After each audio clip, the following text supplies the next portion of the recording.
Yes, that's. I was like, it's got to be her. Okay. It's not, yeah, so let Bob know. So needs your needs. It happens. Joyce got an email from me one time, he's like, yeah, I'll buy some gift cards. Oh, I remember getting those too. Yeah. Hey, how are you? It's really good to see you. It's been a while. Thanks for being here. How's Walking along. How many years? Just two. Just two. Time's going so quick, huh? Especially through COVID. So are you done doing I- whatever? It's got to be operator error or something. So I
Okay. I will now call to order the study session meeting of March 7th, 2022. Members of the public are invited to attend in-person city council meetings in council chambers on the lower level of City Hall. Public access to tonight's meeting is also available on the Local Government Access Channel 8 for Comcast subscribers, on the city's YouTube channel online, and by telephone using the call-in numbers posted on the meeting agenda.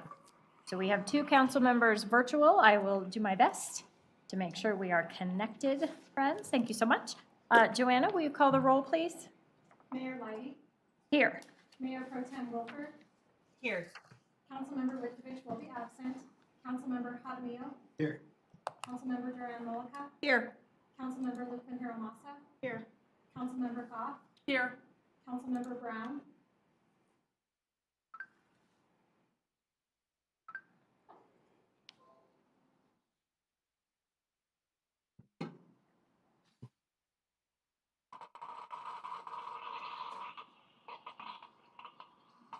I think she's having audio difficulties, but I can see that she is present.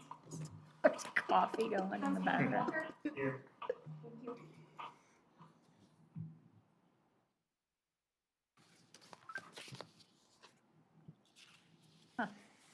Okay. Excellent. We have 2 items on our agenda tonight. The first one is Adams County E911 Emergency Telephone Service Authority fee increase. All right. Well, we have 2 special guests with us. We have our very own Police Chief May and our Fire Chief Ramos with us. Hello. Hi. Take it away. Mayor, Council, good evening. Actually, this is just to advise you and our residents that we're looking at a potential E911 fee increase from the E911 Authority. So to go to $1.81, that's an increase from $1.50 that we're currently at. Back in 2015, we did an addendum to the IGA between the E911 Authority and the City of Northglenn, and it incorporated all the different jurisdictions throughout Adams County. So just to tell you, Adams County Communications Center, ADCOM, we've been a founding member of that group since the 1970s. The E911 Authority was established, because of the Colorado Public Utilities Commission. Back in 1986, we started our own E911 Authority here in Adams County. How that works, I was just appointed board member of the E911 Authority, so I represent the law enforcement side. Dave's been a board of director on the E911 Authority for several terms now. Yeah, maybe 8 years. 8 years. So he's, teaching me all the ropes and what that entails. But they're 2 separate. But the E911 Authority, actually, when we collect those fees, ADCOM will come and, it helps their budget, right? I think it's probably almost half comes from those E911 fees. So we just want to explain the benefit that Northglenn will receive by collecting those fees. Dave will talk about some of the programs that ADCOM's looking at to really take us to that next level. Just to let you know, from the 2015 IGA, there are some problems with our dispatch center where we weren't meeting national standards.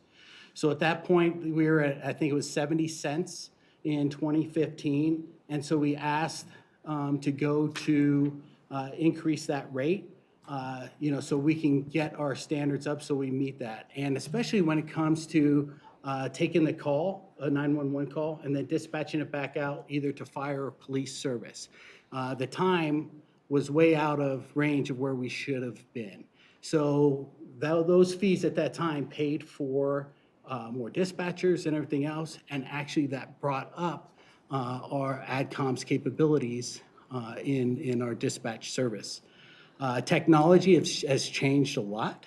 There's a bigger increase on some of those technologies, especially things that we have to, now they require us to meet certain standards as a dispatch center. And ADCOM's kind of unique. Back in 1970, it was very unheard of to have that many agencies a part of one and being dispatched out.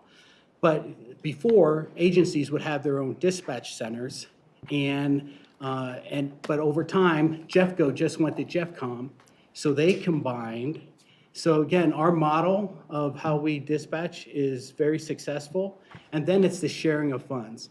And as a member of the AdCom board, we represent that as a city in those fees. So just to let you know, last year, our cost was $595,000 for AdCom. This year, it's about $639,000 for AdCom. But if we didn't have that, if we didn't have the E911 fees and money, it could be almost double that, right? So that's my math, right? Since they're paying half, I'm figuring we'd go up another percentage.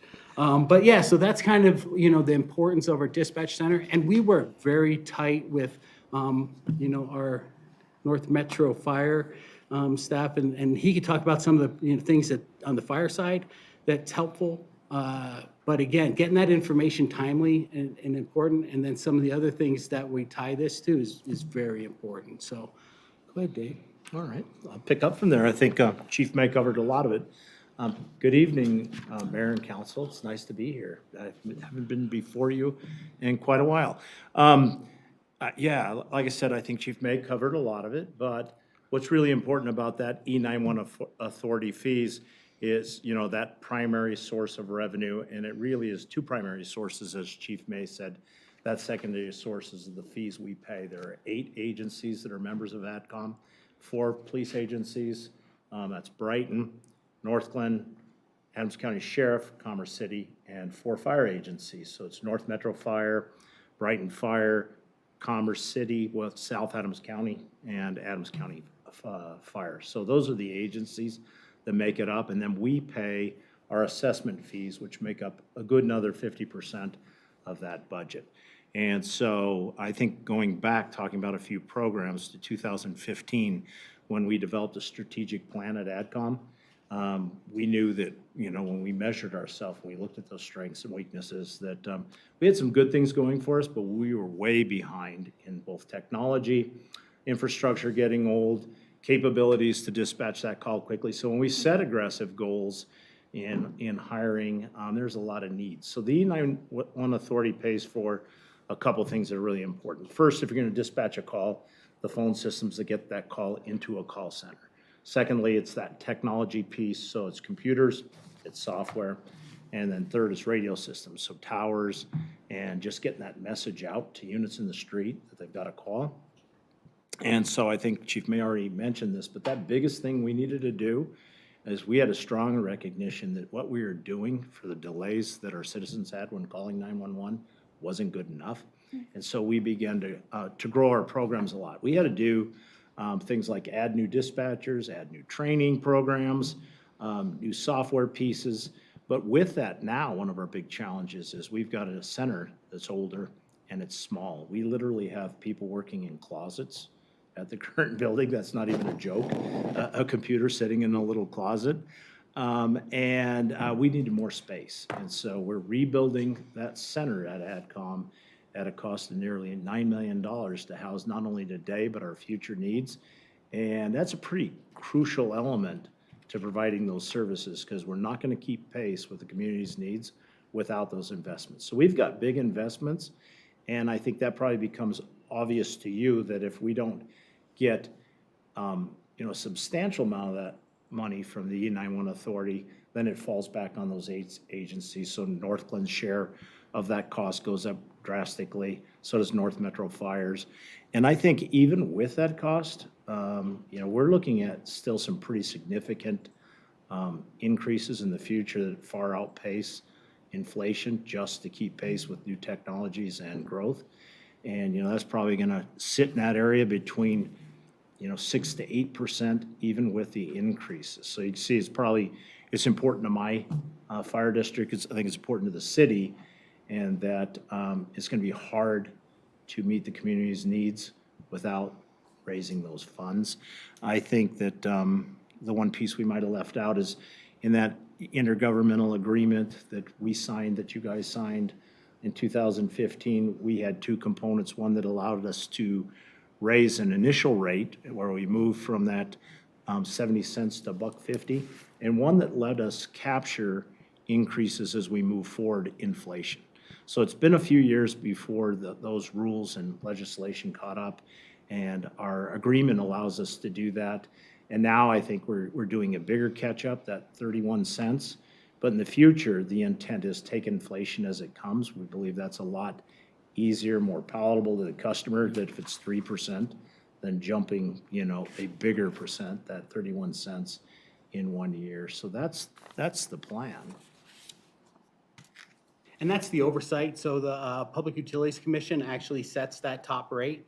And so once this gets us to that rate this year, and then from here on out, whatever, they oversee that, whatever rate they go to, we'll just move with that.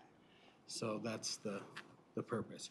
We also have to let the public know, so that'll be coming out. We'll do a public notification here in the next couple months of when all this is going to occur. But we really wanted to get before you. We held our meeting on March 2nd.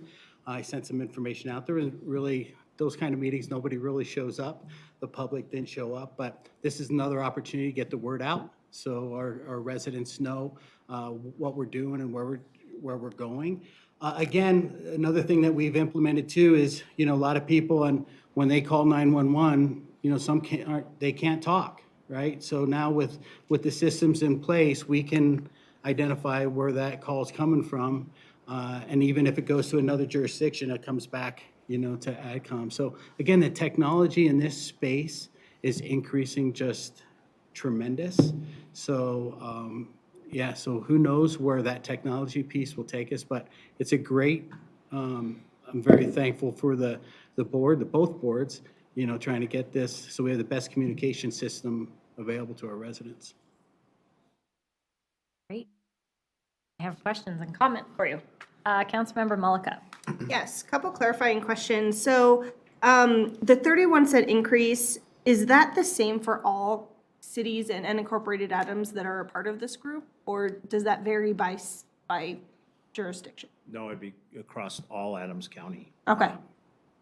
Except for Thornton and Federal Heights, they have their own E911 authorities, so Oh, okay. their increases would be, and who knows where they're at in their fees. But if that's the information, I can try to find out for you and let you know. Sure. Yeah, because one of the things I was curious about, one of the first bullets in here in the memo was the average population growth, right? Northglen's growing less than some of our other neighbors. And so I was curious, how does population need, how is that reflected in the fees that are asked by each city or area? And maybe that's kind of out of scope, but just something I wanted to clarify. So when it comes to the E911, it's phones. How many phones? Yeah. It doesn't make sense because the landlines, we're locked in back in the day with the Yeah. landlines. Now everybody has a cell phone, but Exactly. we didn't really see that spike we thought we'd see a lot more money come in because of all the different cell phones. We haven't seen that. Okay. So that's kind of like, okay, where's the money going if they're collecting these fees? But the other thing too is, I think what you're talking about is the AdCom fees, right? Okay. So they'll look at our population and our actually CAD use, which is, how much use that Northglen's using on that system, and then there's a percentage. Like Okay. North Metro and Adams County Sheriff's Office, they pay the lion's share of the Yeah. cost because they're much bigger. So again, and then it comes down. I think we're the lowest when it comes to police departments. It's us and Brighton, I believe. So it goes to Sheriff's Department, Commerce City, us, or Brighton, and then us. And Brighton and us, we're very close because we have similar populations, but Yeah. they're still growing. So that's how they track the Okay. fees. So hopefully that answers your That question. does. That actually helps a lot. Thank you. And then my final question was, so in the 2015 IGA, there was a range that was given and outlined in the IGA. Is that something that staff is asking for in this new IGA? So the range, that was set up in, I called Corey because we have also, E911 Authority has an attorney as well. Okay. And how that's set in that first paragraph, it shows 70 cents will Yeah. not exceed $1.75, I believe. And so what that was set before, but if you read down onto actually where the IGA is for the future, it says the Adams County E911 Emergency Telephone Service Authority is authorized as provided by law to impose an emergency telephone charge pursuant to the CRS code 2911-102. So that's where, we can do it, as long as it's not, again, we have the governing of the PUC, where they set that top limit. So we can't go above that. If we go above that, we have to come back to you and all the other agencies to say, hey, we need to go above this, the recommended top out for the PUC. We're not, we're staying within their guidelines, and that's why we're bringing it before you, where we don't really need to do another IGA. But I understand that the language is kind of like wonky at that first paragraph. It says that in those phases. This is our 6th or 7th amendment, right? So we were talking about this at actually the March 2nd meeting, that what we can do is, come back and actually clean it all up and come back with, a new IGA with the up-to-date stuff. Because this dates back all the way to 1986, right? And then all the addendums, amendments since then. Right? And just for clarity, I think you said it, but that $1.70, Yep. $1.75 cap in the beginning was for the first increase. Oh, okay. Then when you read down further, you get to the section, it's just then moving forward, capture what's allowed. And so it was a two-part, and we stayed below that at 150. We didn't go up to because it was based on our needs and justification to the PUC for that first increase. And what's the PUC limit right now? $1.81, right? $1.81. Oh, so it would take us up to the limit. Yeah, Okay. we would go to that. And then from here on out, we would just go with their recommended. So if they don't have an increase next year, we'll stay at the 181. If they go to 185, we bump to that 185. So just like we said earlier, so it's not, we're waiting 7 years. Yeah. And then it's a larger Okay. impact. So Got it's it. spread out. Okay, thank you. Councilmember Goff? Yeah, so my question was, and I don't know if this is in the current system or the proposed or both, but can people text 911? Yes. Can now. That's some of the other technologies that we can do. And one thing that I would love to do, down the future when we get closer is, a tour of the facility and where they're, it'd be nice to see where they're currently at, so you can appreciate that. Take But then some of the things that, that's planned for the future as well, so, Great, thank you. yeah. Councilmember Brown, I saw your hand. Did you want to, we're trying to fix, hello. One of my questions was answered. But I am wondering, or I just want to say that I think a new IGA would be very helpful moving in the future, instead of having to go through all these different documents. Not that I didn't enjoy them. I would like to see a new IGA come forward. I think all members of the board agree with that. On the E91 Authority Board. Yay! I'm going to take the opportunity to thank you both publicly, since you're both sitting there together, for your teamwork. I know especially your team, Chief Ramos, with all of the fires. That was, I don't even have a word for it, but I know how hard your team worked alongside every one of your partners. So just thank you so much. That was a big deal, and I know you didn't necessarily want public thanks for it because it is your job. However, you did it remarkably well, and it was a big deal, and we all noticed. So thank I you. appreciate that. We're particularly proud of our men and women that worked those fires.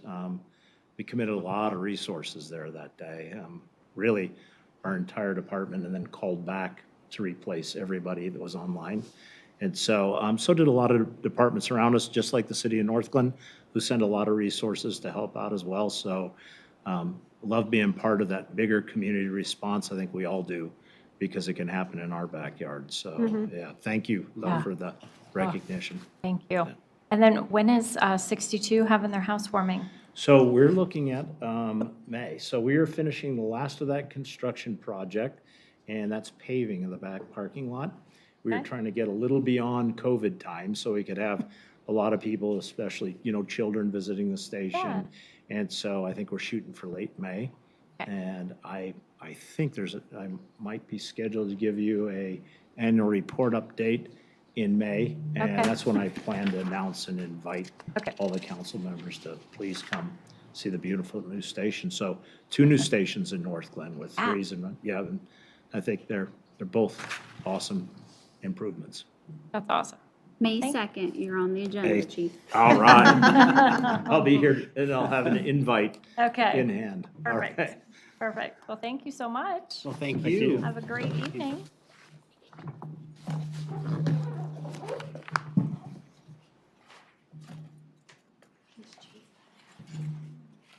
All right, well, I am glad, Councilmember Brown, that we have your sound fixed. I think so. Thank you very much. Yay! Okay, so the next item is a follow-up. I'm going to go ahead and share my screen. We'll see if it works. It does.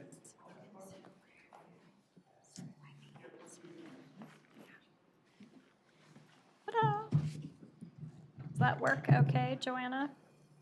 How are you feeling about it? Becky and Jenny, can I get a thumbs up? Can you see it? You're all good? Perfect. Okay. Welcome to staff. Oh, did you want me to present it there too? Sure. You know what? I'm gonna give you a job. You click. You're a clicker. Okay. I don't know, but I can't do this and that. I'll be like, and do any amount of thinking.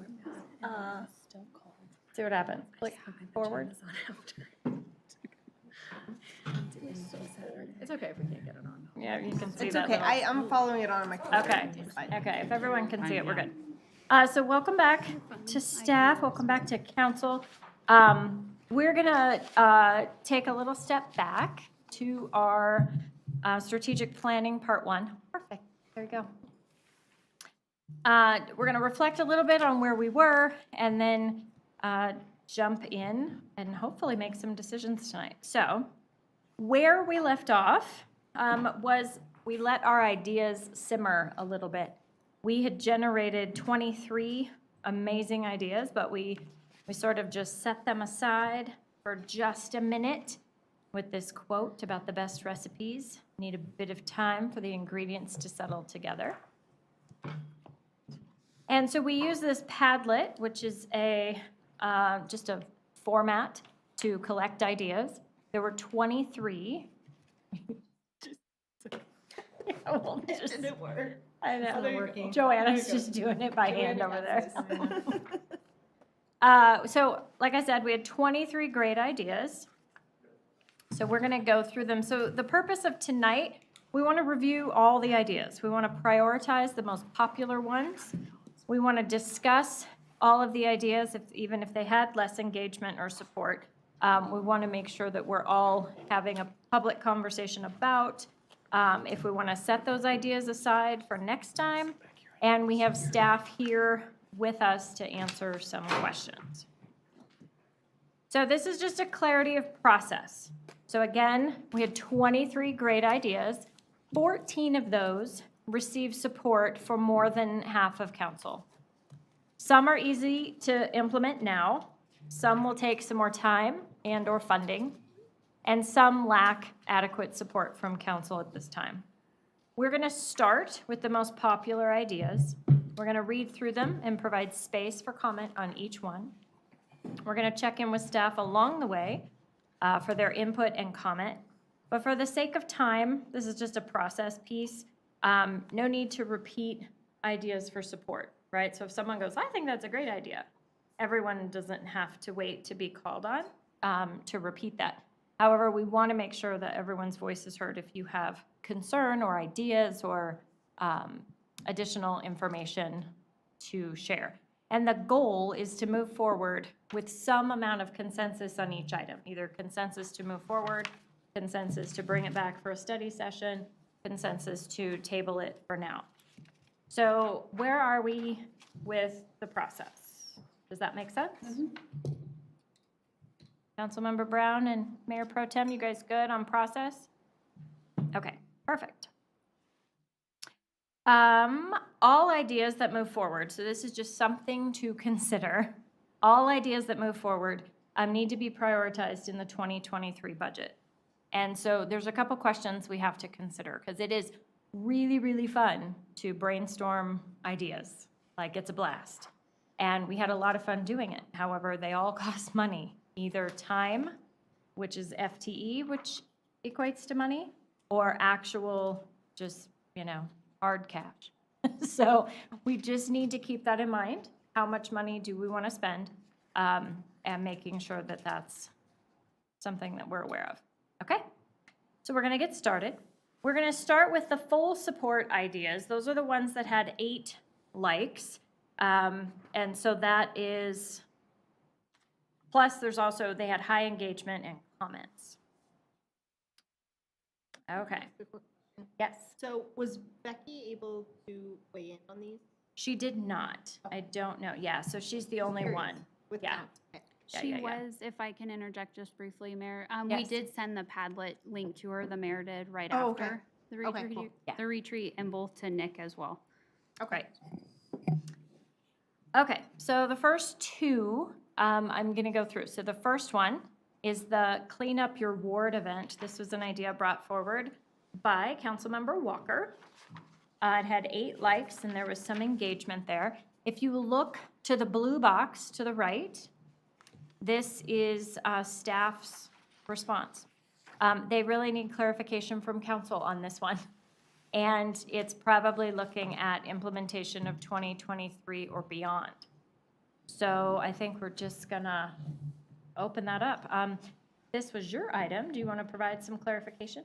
So Ms. Kay and I were thinking, much as success we had at the Highline Canal cleanup, it would be almost like a mini event of that. And I think someone in here even put we could combine this with board meetings, but there are lots of areas besides the Highline Canal, like our parks and rec that could use a cleanup. Fortunately, the area we cleaned up for the canal wasn't a park, so we cleaned that area there too. But I think, there's lots of areas we can pick up in the city. I think there's lots of volunteers. I think there would be lots of support. So, and then the kind of incentive we thought might be something, tickets to the rec center or to our theaters to help engage there too. So definitely open to ideas on that. We thought the Highline Canal cleanup was so successful, we could, Yeah, actually, I really love that idea. I think I've heard from a lot of residents too, like similar things, like why don't we do ward cleanup? Or, can we have incentives to help us as residents make our yards prettier or our parks cleaner? So I think just that general idea, is a really good idea, and there's different ways to do that. I love the idea of incentives of some sort, whatever that can look like. But definitely seeing what kind of high engagement we've gotten so far in people participating in the Island Canal cleanup.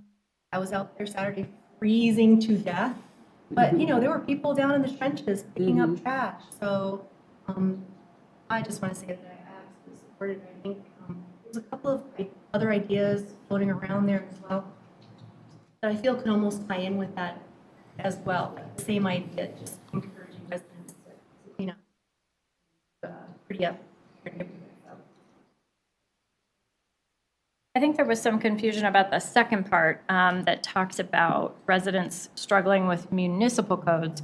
I believe staff wasn't sure if that was inside homes or outside homes. What is your thought on that? So, and forgive me for not addressing that.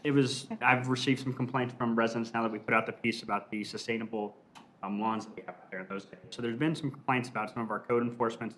I don't want to call it aggressive, but if there was something I talked about in the candidate form too. We have the snow. We got plenty of volunteers who are willing to go out in the worst of conditions to help. I figure we probably got a few able-bodied people who can go out and help with lawn chores. Like, I'm not saying they would need to be responsible for watering, but if they're having trouble with tall grass, weeds, things like that, or keeping flower beds up, I think we have the volunteer force in the city to maybe help. Or we start sending signs, things like that. So I guess that wouldn't be so much intertied with this. That would be a separate talk. Yeah. Does this sound okay?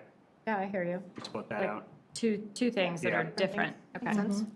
So you're talking specifically about a Clean Up Your Ward event. So staff, what more clarification do you need? I have a question. Yeah. So Jenny coordinates the Farmers Highland Canal cleanup, but she's on my team. And we actually had talked about doing some kind of program like this, maybe once a month, once the weather got nice, once we get the new park ranger. But of course, that's she and I brainstorming. We really do need to talk to the staff person that would work on it, which is our new park ranger. So we're waiting for that person to get hired to coordinate something. But we didn't really specifically think about it by ward.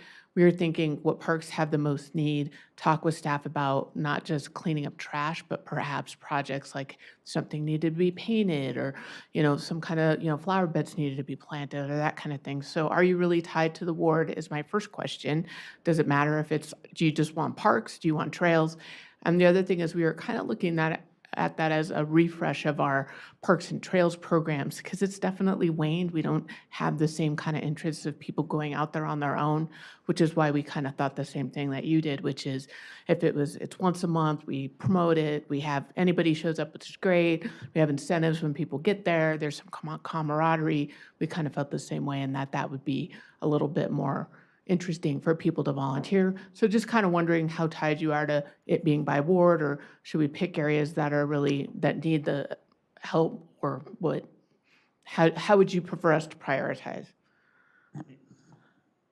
That directed at me, sorry. Hold on, go ahead. But I didn't know if that was directed at me, sorry. Well, I think it was. I do have two hands. I see you both. I'm just going to let Nicholas respond first. I was going to defer to you, sorry. Oh. They were all looking at me, so I want to defer to you. No problem. I'm going to go with Mayor Pro Tem Wolford.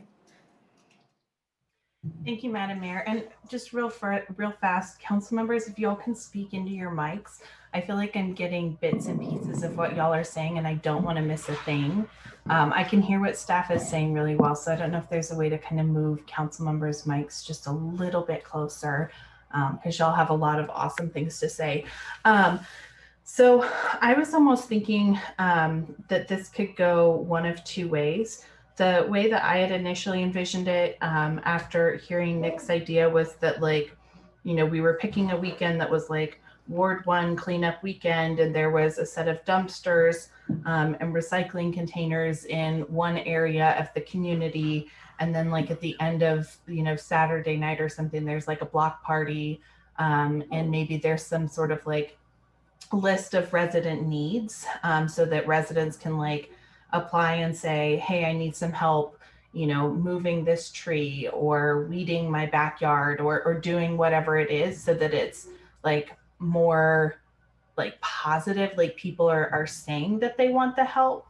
And then that also gives us the opportunity to figure out how we what the liability piece is for the city in coordinating any sort of events in other people's spaces.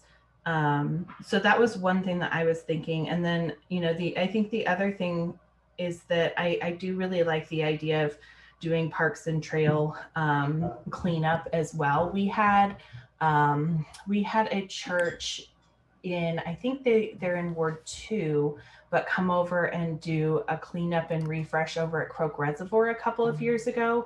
And I think we had something like 75 to 100 young people out, and they redid the trail all the way around the reservoir and did a lot of weeding. And it was such an awesome thing to watch everybody come together and do. And so I think that there's a lot of value in doing stuff like that as well. Great. Councilmember Brown? I really like Jenny's ideas, but I also like how Thornton does theirs, where they have Thornton days, and they can put anything out to be picked up by the trash, and that's how they get people to clean up their yards and other things, other code issues outside their houses. I would assume that would have more cost for us, but I really like it. My mom will let me. Sorry, Cambria likes it too. Okay. But I do like the way that they do it. Sorry. I don't know if by ward is the best way to do it. I think that, sorry, she needs her eyeshadow. I think that doing it as a day, a Northglenn Gives Day, would be better. Almost like Excel does their day. I forget what day the whole state does it, but maybe we can tie it into that. But I like doing it as a whole city, whole commitment. That's a really good point. Okay. Hannah? Yeah, thank you, Mayor. Actually, actually kind of along the lines of what. Can you hear me, Jenny? No, okay. Can you not hear me at all? I can hear you now, but Okay. I don't know if you're sitting closer or All not. right, but it's I will louder sit here. right Yeah, over you're here, pretty and I'm sitting pretty soft-spoken. far. Okay. Oh my gosh, I can hear you. Perfect. Awesome. So kind of along the lines of what Councilmember Brown was saying, I was thinking originally when I saw this idea that it could be maybe like, not quite like a March Madness, but, you know, like a whole once a year thing for it to really be effective and to get more engagement. And I guess that kind of ties along with what Councilmember Brown just said in terms of maybe having like a specific day, and that way maybe we get more engagement.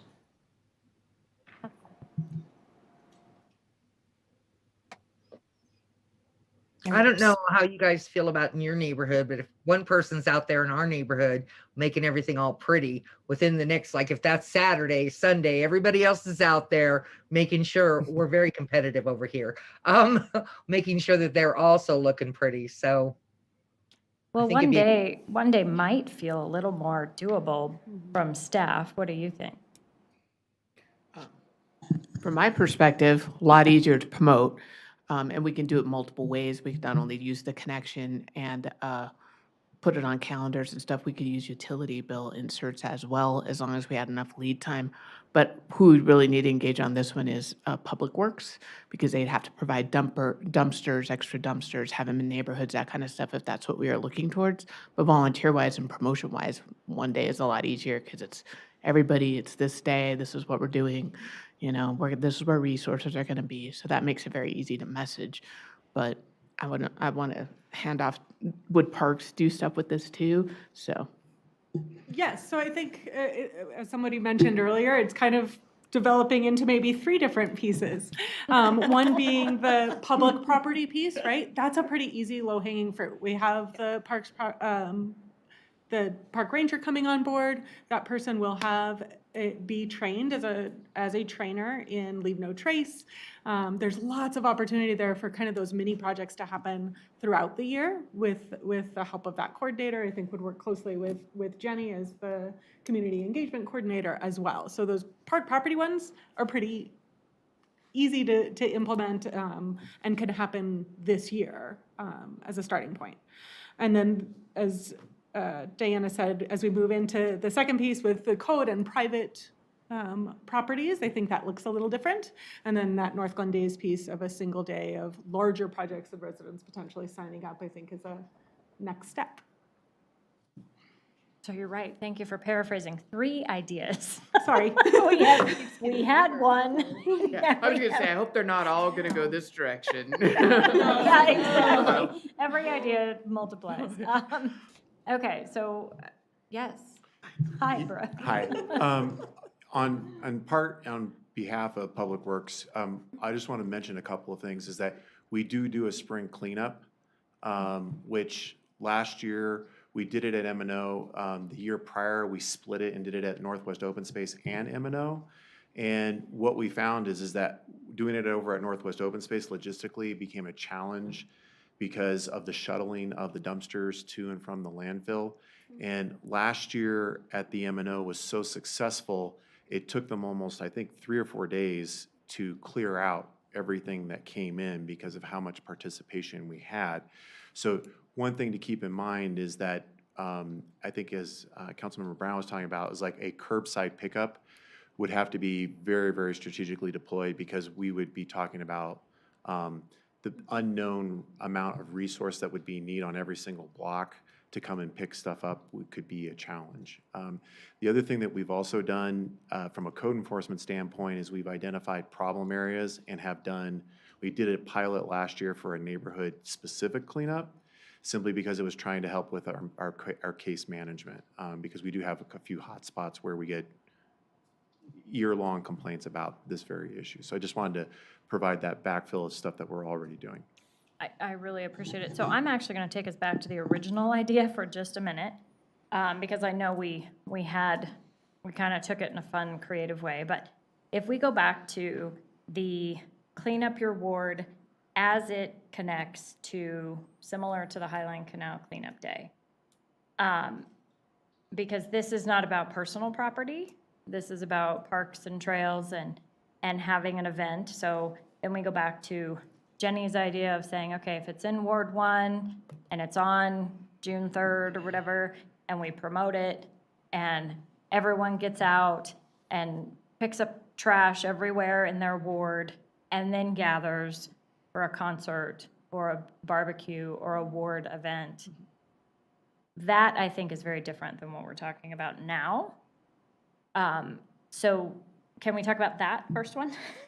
And just see, because I think that's a little bit more of what you had in mind. I mean, aside from the added party I just threw on the end, but So public property. yeah, public property cleanup by ward. It's sort of with that, a little bit of ward pride, taking care of your own neighborhood, your own sidewalks and common areas. I'm okay. You're okay with Yeah. that?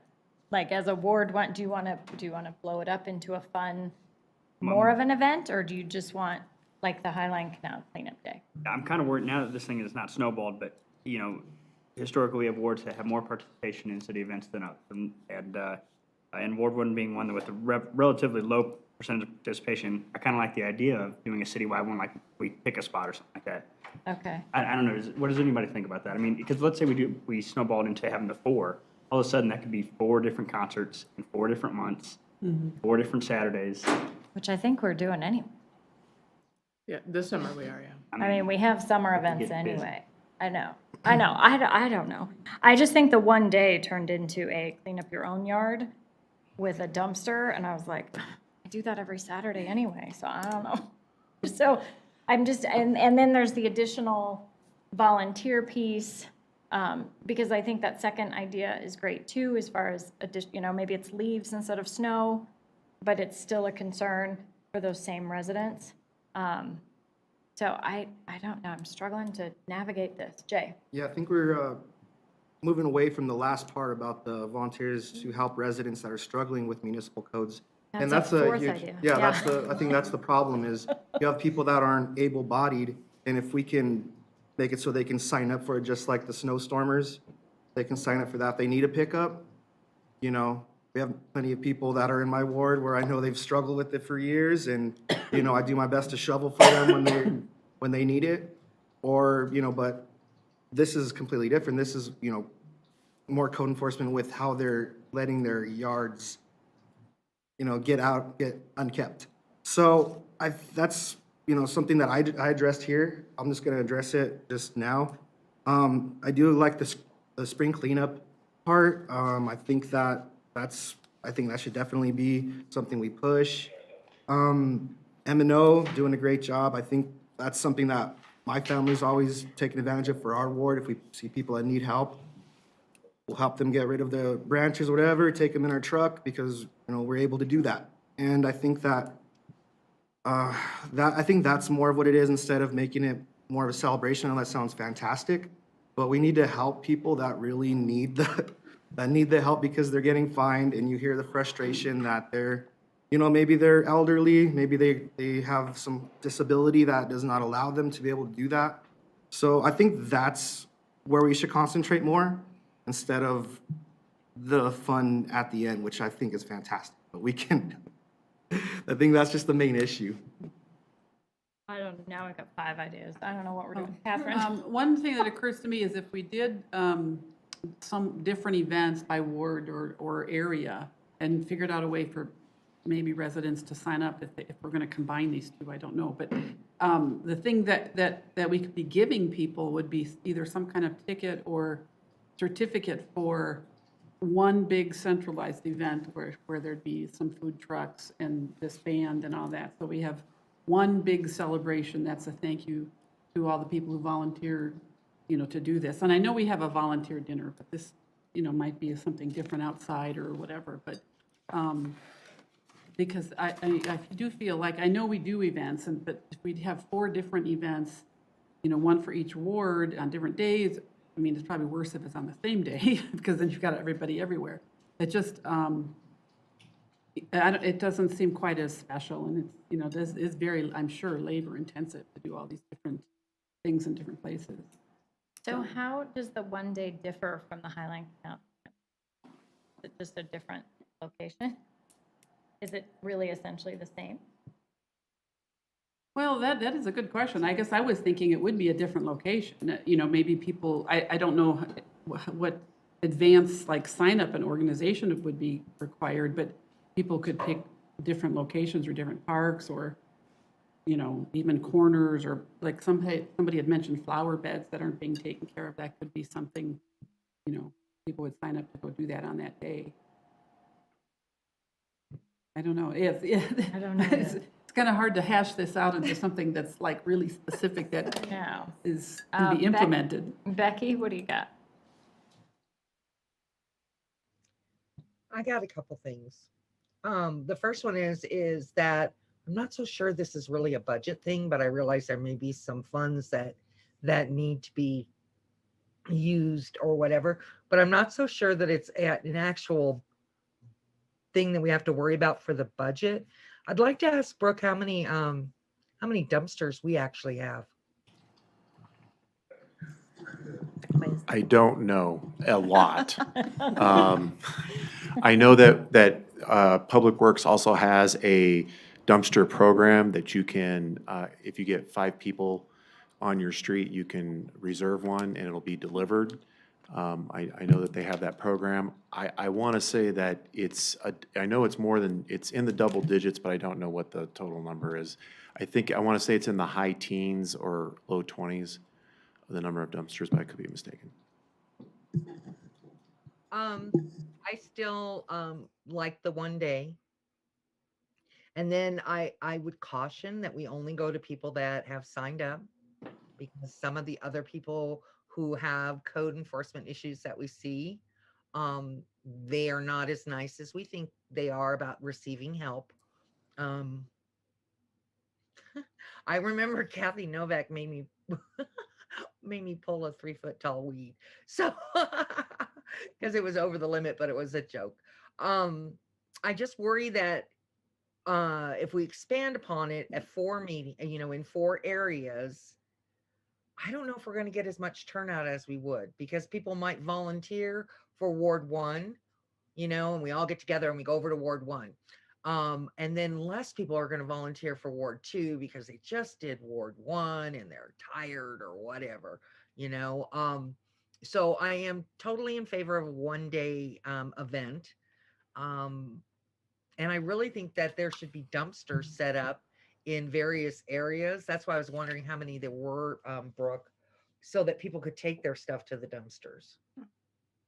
But that's it. I mean, I'll go with whatever the rest of council decides, but I wonder first of all, I wonder if it really is in the a budget item. I know it's something that we want to do.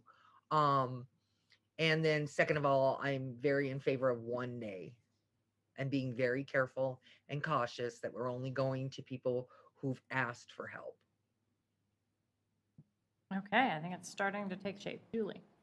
So the only thing I was gonna really mention was that we do have existing programs like the dumpster program that I think could be actually just highlighted more. I mean, maybe instead of 5 signatures for the summer, we decrease it down to 3 signatures and we advertise the heck out of it so that people can get those dumpsters on their street. One of the biggest things for me, I don't own a truck. So that's great that M&O has all these opportunities, but I don't own a truck. If it don't fit in the minivan, it's not going nowhere. So, so that's a different, and there's a lot of people who don't own trucks. And so how are they going to be able to get access to, a cleanup dumpster, if you will? And so maybe we just take this current program that we already have, make it easier for people to use it maybe over the summer months. And then really advertise it so people, really request them more often. And then I think that could really help with just kind of community, like clean up your own yard stuff. And then when it comes to like public property, if there is really strategic teams that could be deployed, like this team is going to do this flower bed, this team is going to this park. I like the idea of the one day, because when I think about the summer, everyone's super busy, right? And especially this summer, everyone wants to start traveling more. So if we make it one day, we could advertise it more, and people might prioritize that a little bit more, come out and be deployed to a different team that could be anywhere in the city. Even if you're a Ward 3 resident, you could be working in Ward 1, you know, if Ward 1 decides not to show up, or Ward 2, or, you know, any of the above. It's all of our city. So, you know, being just really strategic about that one day and what is it that we're trying to accomplish, I think would be helpful. So how about this? I'm going to make a proposal. I think what I've heard one day from almost everybody. And Diana said, I need to talk to staff, right? You guys need to put your heads together and see if you can kind of put some shape around this one day. At one point, Becky said, Northglenn Gives Day, which is a nice title. I also heard some pieces around giving residents the opportunity to sign up if they need assistance. Maybe they do need a fence repaired or some weeds pulled, and that can be a day that they can sign up for. I heard a lot about dumpsters. It sounds like we have a lot of them. Either way, can staff speak to the feedback that this is something that is probably not best for this summer, but if we can shape it and plan it, we can roll it out next year? Does that make sense? Okay, so this particular thing has now morphed into something that really isn't my department other than communications, but hey, I'll talk about it, that's Okay. good. If we could do it this year, it would be late in the year because we need the time to promote it and see if we have the resources at hand. So staff can talk about it, but it probably would be better to be at 2023 so that we can coordinate it better. And most people like to do this in the spring because they're cleaning up all their yards and stuff. And I can tell you, it being March, we can't make it happen for this spring. But as leadership team, I think we can get together and talk about the different things the departments can bring to the table. So Jenny with the volunteers and Parks with their resources, and especially Public Works, if it's going to be neighborhood cleanup opportunities. That's who we'd lean on pretty hard. So we'll get together, and if we could make it happen this year, I'm sure we would. But there are going to be some expenses because if you're going to move dumpsters and people are picking up stuff, that's all staff doing that on days that they don't usually work because it's not really, you know, my staff always works on Saturdays, but our garbage doesn't usually get picked up on Saturdays. So gonna have to work with them. But yeah, I think that's very doable. So just to focus on, you want it one day, you want it citywide, you want people to be able to bring trash somewhere pretty easily and sign up for help if they need help. Are those all the key elements? I think that's what I heard. Heather? Okay. That's what I heard as well. Amanda and I were just talking, the private property piece is something we'll need to think through in terms of not so much the logistics of individuals signing up, but just the liability piece and coordination. So I think that's really a 2023 piece in our mind. So just wanted to add that. Okay. Is it different than the liability for snow shoveling? I don't think It it's depends. I don't think it's inside people's houses. So we're talking about I outside think it's all outside raking. stuff. I think when you Yes. get more tools involved, we'll just need to talk with Corey because you would probably some type of liability waiver that volunteers sign. It depends if volunteers are going to get up on ladders and clean out gutters. And so we can develop a scope of, is it raking leaves? Is it gardening, staying on the ground type stuff? Or does it go into fixing fences, or not to be an idea killer? No, I get it. With liability, but those are all the things we have to think about. Okay. Makes sense. Shannon, do you want to? I really don't want to rehash a whole lot of that, but I did have a question, and I don't know if this is a liability issue. Councilmember Dramella mentioned not being able to get, or if you don't have a truck, for example, to get your stuff. Is there the ability to partner with a third party like 1-800-GOT-JUNK or something like that? Absolutely. Yes. Yeah. That was all I had. Yeah, so one thing I would mention is that Public Works does also do oversized pickups requests as well. So for like mattresses and whatnot. That's awesome, by the way. They're very nice. Becky? One last question. Brooke, are we having a cleanup day this year? I think we have two dumpster day schedules. I don't know the specific dates. Okay, cool. I'll start stacking. Thank you. Okay. So this is the thumbs up. So the thumbs up.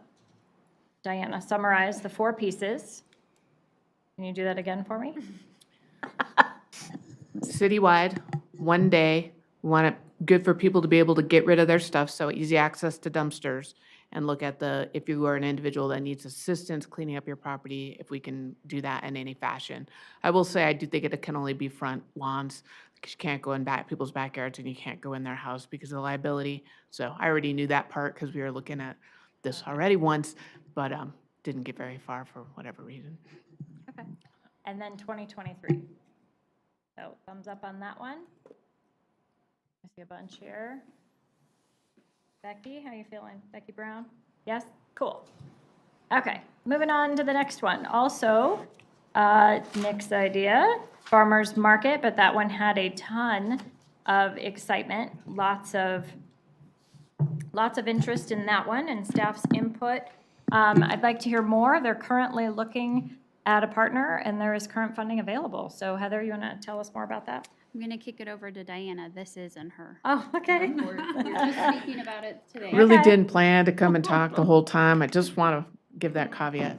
So we wanted to have a farmer's market. We thought this was a great idea for the festival area. So Stephen immediately went out and started asking other cities what they did and looking at partnerships.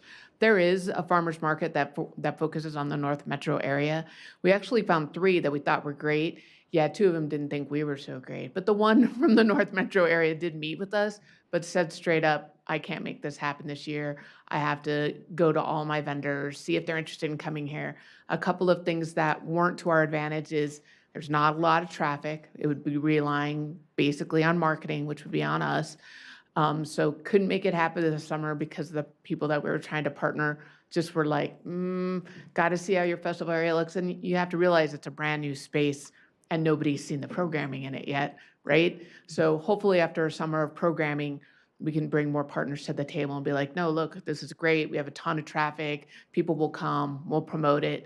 But definitely, we think it's a brilliant idea and just need to really find a partner that's going to be able to get vendors that, because you sign up vendors and they usually have to guarantee them some sort of level of marketing. So, you come out here for a full day and spend a lot of time setting up your stuff and not selling anything isn't not going to work out. We won't have a farmer's market for very long if we conduct it that way. So just to let you know, we were super excited and we're kind of disappointed that we couldn't land it for this summer. But we'll continue to work it and continue to try and draw people. I don't think we have the expertise in-house to run that type of event on a weekly basis with it's staffing, but B, the kind of vendors that you need to draw, I don't think we have those connections. It would be kind of when people already run them and have vendors that go to different ones at different places. Do you understand what I mean? Yeah. Okay, that's kind of how it works. You mentioned festival lawn. Did you not look at Marketplace as a location? Yeah, we looked at Marketplace for a few things, and this year, because they have so much going on, we're not having any events there. They've all been moved to Civic Center area.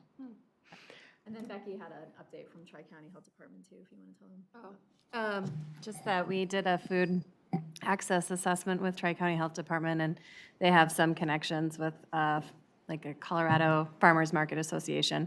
And so they're just going to talk to some of their people and get back to us on. Oh, great. Awesome. Any connections that they can make for us. That'd be awesome. Catherine? No, my question or comment is that there has been a farmer's market in North Market. So do we know like who was organizing that? I mean, is that? I think those are the North area people that Stephen was talking to.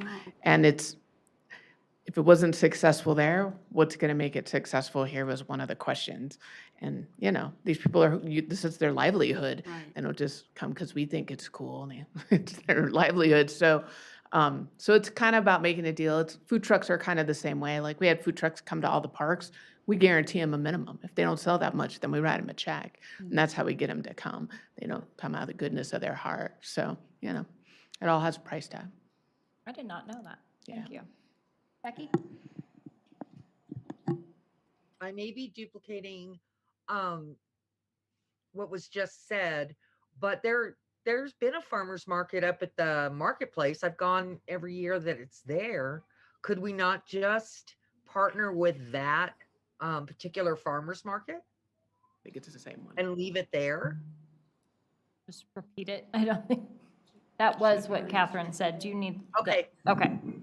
Sorry, it was crackling in and out. I couldn't hear. I should be leaning closer, I guess.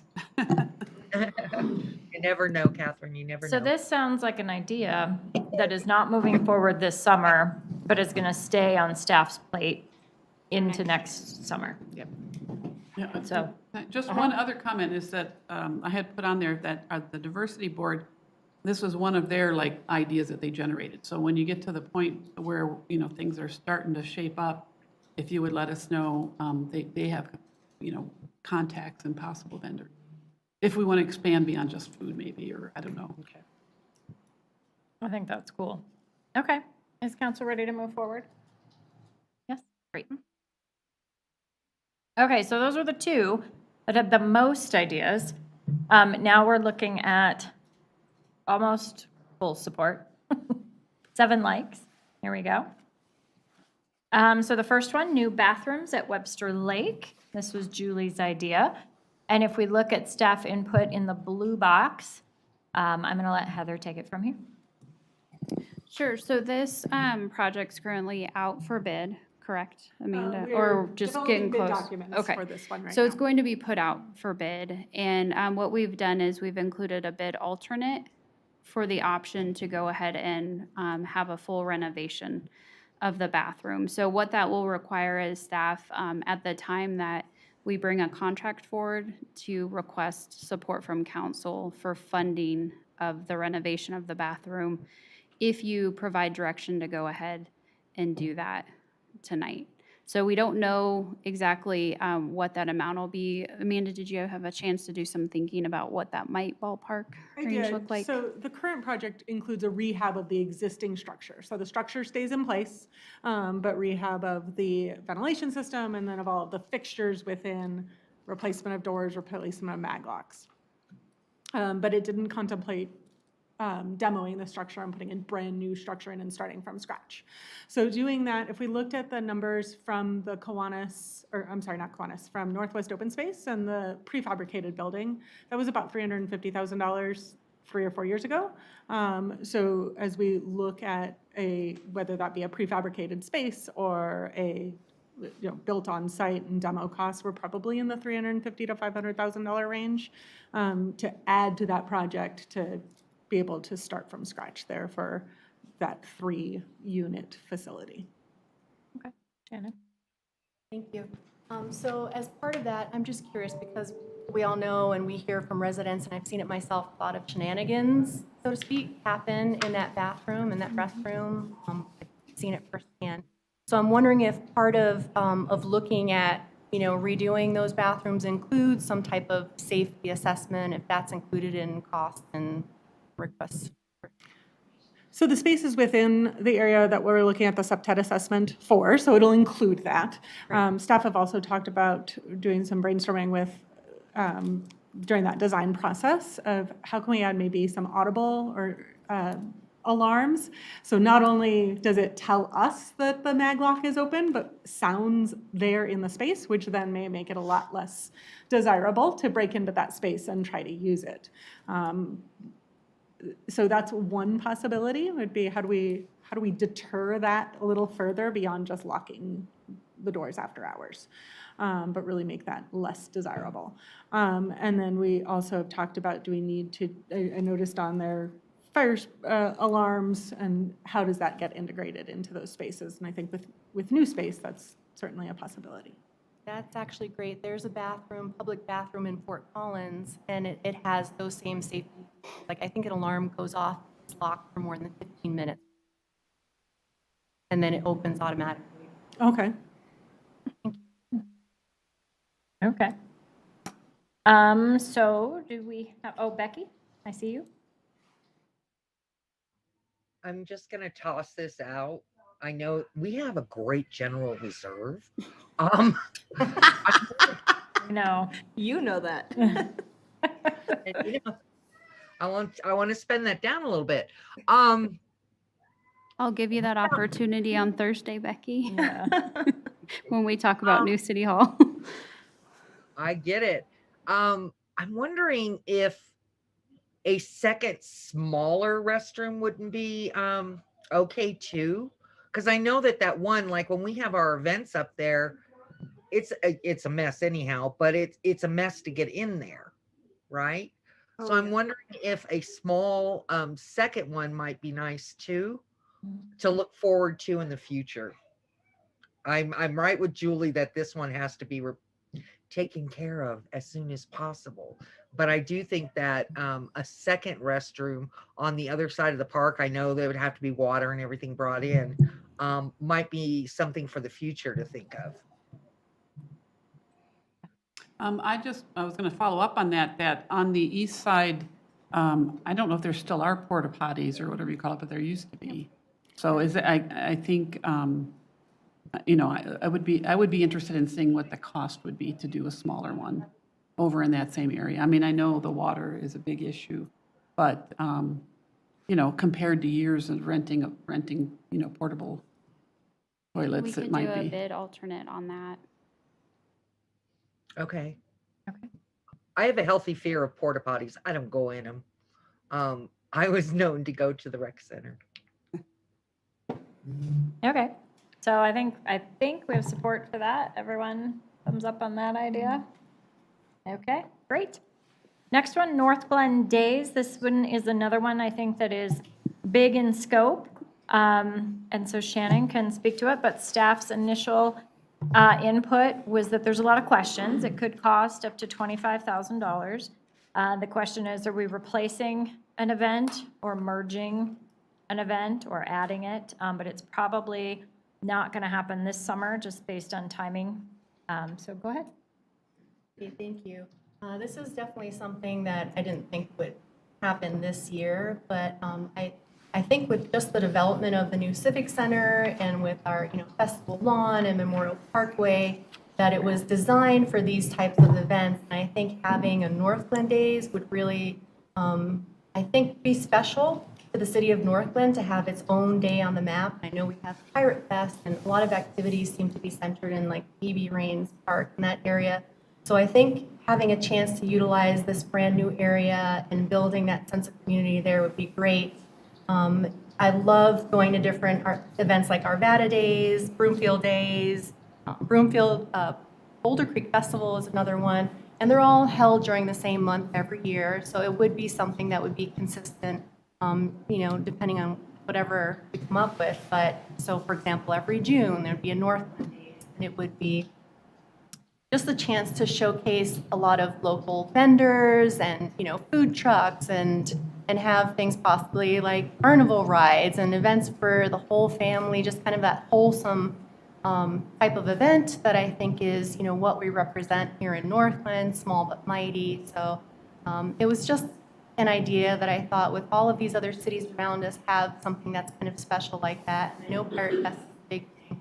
I didn't think of it in terms of merging other events. I thought of it as something standalone, but that's why we're here to discuss that. Can I ask a question? Because we have food truck events, we have carnival stuff, and we have all of them. Okay, so I think that's why the concept of merging came up, because we have events that are similar. So I'm like, do we enhance an event we already have? Or do we scrap those and start something new? Do we change the name of something and beef it up? I just wasn't quite sure about that part. I think an event like this tends to have all of those components, the ones that are really successful and the ones that I've attended for the last 20 years or so in different cities. They have all of those components.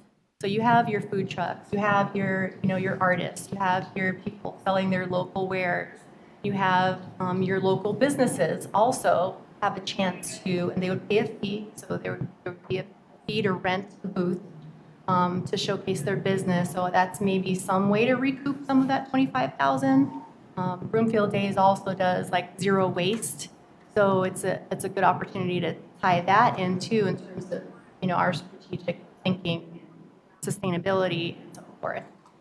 But if it means maybe merging and eliminating one of those smaller events, that's something maybe to look at, because it would be a chance for like food truck vendors to have a chance to sell stuff.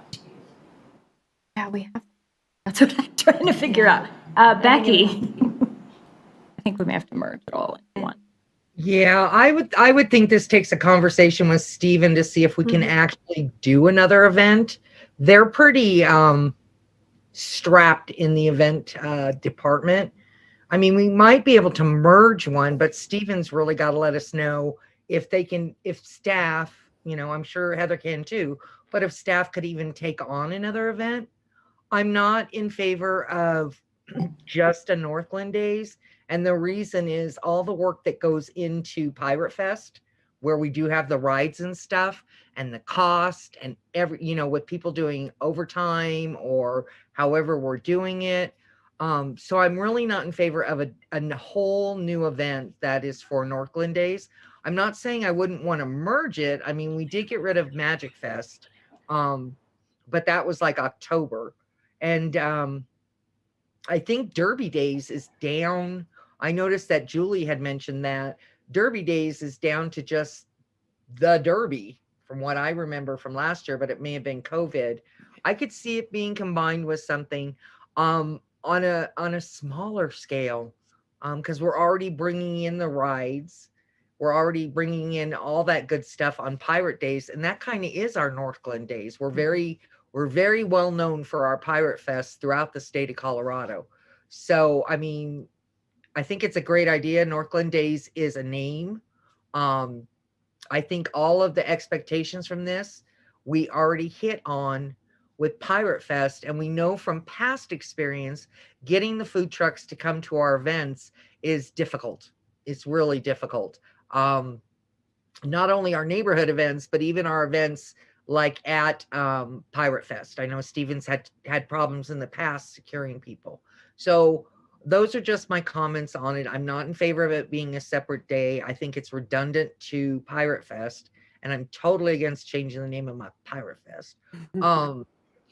So I don't know. I don't know how I feel about it. I love the idea. I do go to Broomfields. I do go to some of the other ones. I love Boulder's 3-day event, but I don't know. I've talked to Steven in the past and have not got the impression that we have room for another event in their schedule. I would see it as being merged with something. Thank you. Catherine? Welcome. Thank you. I agree with Becky in a lot of ways. I think a Northglenn Days would be something to keep in mind for the future after we've had some more of our areas being developed. When I think of Thornton's or Broomfields, first of all, they're in a bigger space, and we have Northwest open space, but doesn't have the infrastructure for, as I understand it, for something like this, with water and electricity and all that kind of thing. And I think, this is one of those things that you can build it, but that doesn't mean that people will come. And so I think as the different areas in our community that are being developed now come to fruition, we've got like several different irons in the fire right now that might draw more people for something in the future, to have a sort of a standalone, like all-encompassing Northglenn Days. And I like calling that, the other day we've talked about Northglenn Cares or Northglenn Gives. And then, that could be, kind of a starting point or placeholder or something for it. Julie? I actually think that this isn't a horrible idea. And I'm saying that because we're not asking for a new event. In my mind, I think we're going to combine a couple of events. And one of them in here I put is Derby Days. So Derby Days is already most of the morning. I mean, people go out, you hang out at the lake, and it's already a thing. I see Northglenn Days as a celebration of community. What makes Northglenn special? Our lake makes us special. Derby Days is a very successful event as it is. And then if you were to tack on maybe a couple other things to that, you'd already have a day. So one of the things I was thinking about was, I believe that there was an event somewhere where we used to have like a 5K run or something like that. I love when Chief and the firefighters do their cookout. That's usually part of the 4th of July, but is that something that they'd be willing to move to this time? Really celebrating members of our community, and just And it's not supposed to be a regional draw event. It's supposed to be for Northglenners, like what makes us special and what makes us, want to come out to community. Would it be great if there's finally a time when we could have a parade or something like that? And I could see Northglenn High School having a float because they're Northglenn High School celebrating Northglenn. Nothing against Mountain Range or other areas, but how can we make this event not a huge regional draw, but a Northglenn draw, and something that it doesn't have to be Pirate Fest, because nothing will ever be Pirate Fest. That's just huge. But how do we make this Northglenn? One day to celebrate that, and what are some events or things that we already currently do that we could kind of wrap into this? I think 4th of July is kind of like a Northglenn Day already. I mean, do we want to just call our 4th of July events Northglenn Days? We could do that. Or, do we want to do something? I really like the idea of like kicking off summer with like a Northglenn Day. And, you could do fishing, you do, the bike derbies, I think have been really fun for the kids. You have the car show, if there's some type of food somewhere, that's always a plus. So I don't know. I don't think it's too far off. Of course, what does comms think? And how can they really pull something like that off? But it's not a regional draw event. It's a Celebrate Northglenn event. And how do we kind of incorporate that? I think that's the only reason I'm stuck on it, because I liked it when we talked about it, and I liked the concept. But then the more I've thought about it, I'm like, we have all of these days, and Pirate Fest does stand alone. I agree with Becky, that's unique. That is a regional draw. I think it's a completely different type of event. But when I think about everything you just mentioned, including the food truck carnival, which has the carnival and the food trucks and the vendors. So I was like, I don't know if we just change the name of that and make it bigger. So I'm not quite sure. I would like to hear from anyone who wants to speak to the number of events. I mean, usually you come to council anyway and give us a rundown of what's coming. do. Is that coming up? Stephen usually comes and does an update, and we did that right before COVID. So I do want to, there's a lot of you that are new on council, and I don't know how many of our events that you come to. And they're somewhat new to me because I started and I saw Pirate Fest, but like I've never seen Food Truck Carnival. So on the docket for this year, we start with Derby Days in April, which is a bike derby and a fishing derby, okay? And then in May, we have Food Truck Carnival, which is about 30% bigger than Pirate Fest, I'm told, and it's 3 days, not 2. So it's really big. We wanted to have that at the marketplace. We can't this year, so it's going to be in the Civic Center campus. So Old Rec Center is going to be a carnival, and across the street's going to be food trucks, and the street's going to be closed. So very big event for Friday night, all day Saturday, and half a Sunday. So that's food truck in May. In June, July, and August, in the festival area, we have concerts in the parks and movies in the parks, which is actually recreation. Then we'll have the mayor's event at the festival area, the Groove Grub and Local Gov. Woo! The mayor's is going to be in the festival area. We have Bubble Fest, which is a family event where you come and you play in bubbles. We have Dancing Through the Decades, where people will actually come and learn how to dance, and they'll have costume parties and that kind of stuff. I believe we're going to have something like where they build selfie stations, like you have a whole scene and you take that selfie of yourself. Anyway, so Stephen is very good at his job. He puts together great events. Then, of course, we have Pirate Fest. Then we have Noel Northglenn. We try to support Safe Street Halloween. Safe Street Halloween this year, once again, can't be at the marketplace, so it will be in the festival area. And what's tough about this is the first year we've programmed this area, right? Because it didn't open until October 9th. We've done one event there, the grand opening. That is it. But we do have a pretty full schedule starting in April through the end of the year in the festival area, EB Reigns area. So a lot going on. Can we add a Northglenn Days? Now, first of all, the answer is absolutely. If you guys want another event, we'll add another event. We are kind of maxing out on our staff. When we hired Stephen and Ashley, it was Pirate Days, Pirate Fest, Food Truck Carnival, Noel Northglenn, 4th of July. That's 4. Well, and oh yeah, and Magic Fest. We took off Magic Fest because we were cutting the budget when COVID first hit, and the rest all stayed. But as you can see by everything I just said, we just added, another 10 events to their schedule. So it's getting kind of maxed out. And I asked for a seasonal, which is great. I think the seasonal is going to be a huge help. What I didn't really think about was the timing. We don't hire our seasonals until April 15th, which we probably could have used somebody to start February 15th so we can start planning. So there'll already be a budget ask where I'm going to be like, instead of seasonal, can I just have a part-time person? But depending on what else you guys decide you would like, can we do a Northglenn Days? Absolutely. Our question was literally, do you want us to rebrand something we already have? Do you want to add something else? What kind of timing did you have in mind?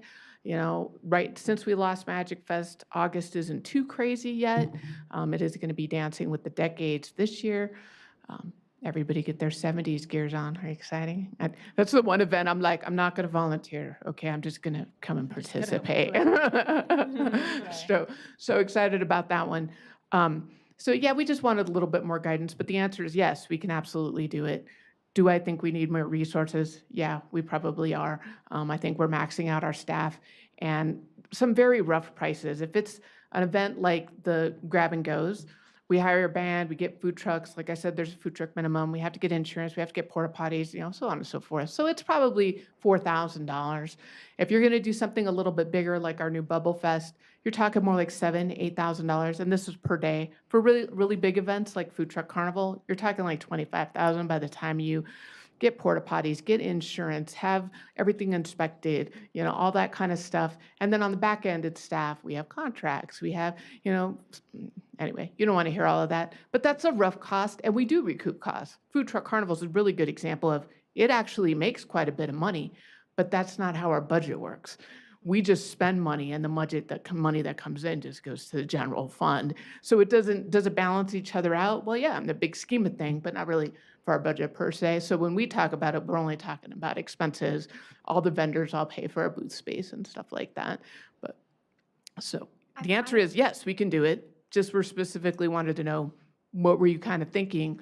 Community event, add the Derby Days, that all sounds great. Make 4th of July, that works well. You want an entirely new one? We can do it all. We just kind of need some parameters.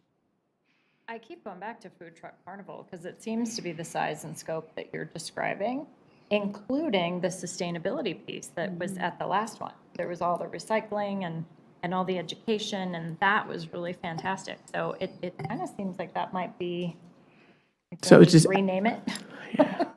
well, and add an element of local Absolutely. businesses that, encouraging them to have booth space. Yeah, go ahead. Right, and that was actually the idea, and Julie said it perfectly, was more of that local community event. I know we have a lot of great events, but also showcasing a lot of local vendors and maybe giving other people a chance to have their booths there as well.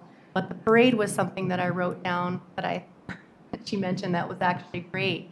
Incorporating something like that, and there's a lot of opportunity to showcase and honor like our veterans, for example, on Broomfield Days. They have parades and floats, American Legion, VFW. So I feel like there's a few different ways to make it different, but given that we have so many events and it is similar, I wasn't thinking like a 3-day event. I was thinking more like a 1-day.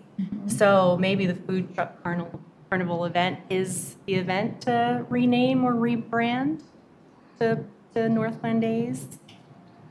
Seems to have all the pieces and then a little extra. Yes, definitely. Yeah, if you want a carnival, they usually want multi-day because it's a lot of work for the carnival contract. I'm a little concerned about that. I mean, you're the expert, but everybody knows Food Truck Carnival and what it is. And so if we change the name, then maybe it could be come to the Food Truck Carnival during Northglenn Days or something. But I mean, I just hate to lose, lose people because they don't know what it is. Maybe it is a standalone one. Becky? With no I just want to throw out, because I think Julie had mentioned the 5K, 10K that they used to do on the 4th of July. Yeah. Northglenn Community Foundation, a couple years ago, we did it was a run, paddle, bike race. And it was so much fun. And we didn't really have a lot of participation. So I think if we could add that to one of our events, I think it would be fun. That was very well received too, but we didn't have a lot of participation. Well, so here's another one that, it didn't turn into a bunch of different ideas. I'm just wondering, it's not anything that we can do this summer. We know that we're gonna have the event staff coming to present. I guess maybe a recommendation I would have is like in the fall, if we brought together a study session to further develop this idea, because right now I think we have a lot, and I'm pretty excited about everything that Diana just shared. Can't wait for Bubble Day. Well, and fall will be you'll have seen almost everything by fall. Yeah. So you'll get an idea of what we've had going on. And, I want to think that the Groove Grub and Local Gov is going to be incredibly successful. But if we do them and you guys are like, I don't want to do that anymore, we'll know in the fall, right? So maybe we can do like a reflection study session, kind of feedback on the events in the fall. How does everyone feel about that? And so we'll bring this idea back. And budget is before then, and we'll just throw a concept event as a placeholder. Does that make sense? I think that Northglenn Days and the Bubble Fest sounds like a lot of fun. Well, let's make it through the summer, and then we'll have we'll survive the summer, and then we'll have a conversation. I think that's great. Okay. This one is actually a question with 7 additional ideas. So this one is extra special. So Catherine asked the question, when will we get something from the staff that we can vote on around recycling and composting?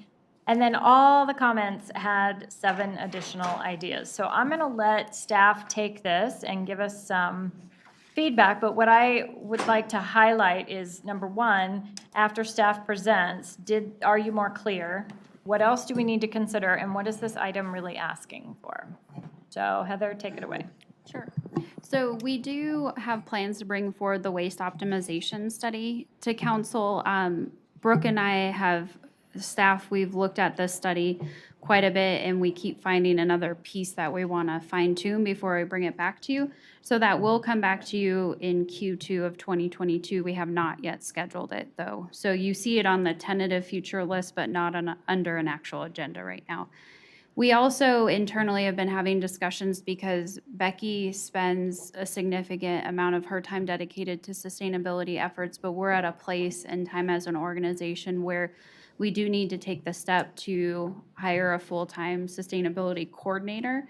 That is planned in the 5-year staffing plan for 2024. Now, we could shift that in based on how revenues are looking and overall budget forecast for 2023. If I can put it in 2023, I plan to do that, but right now it's in 2024.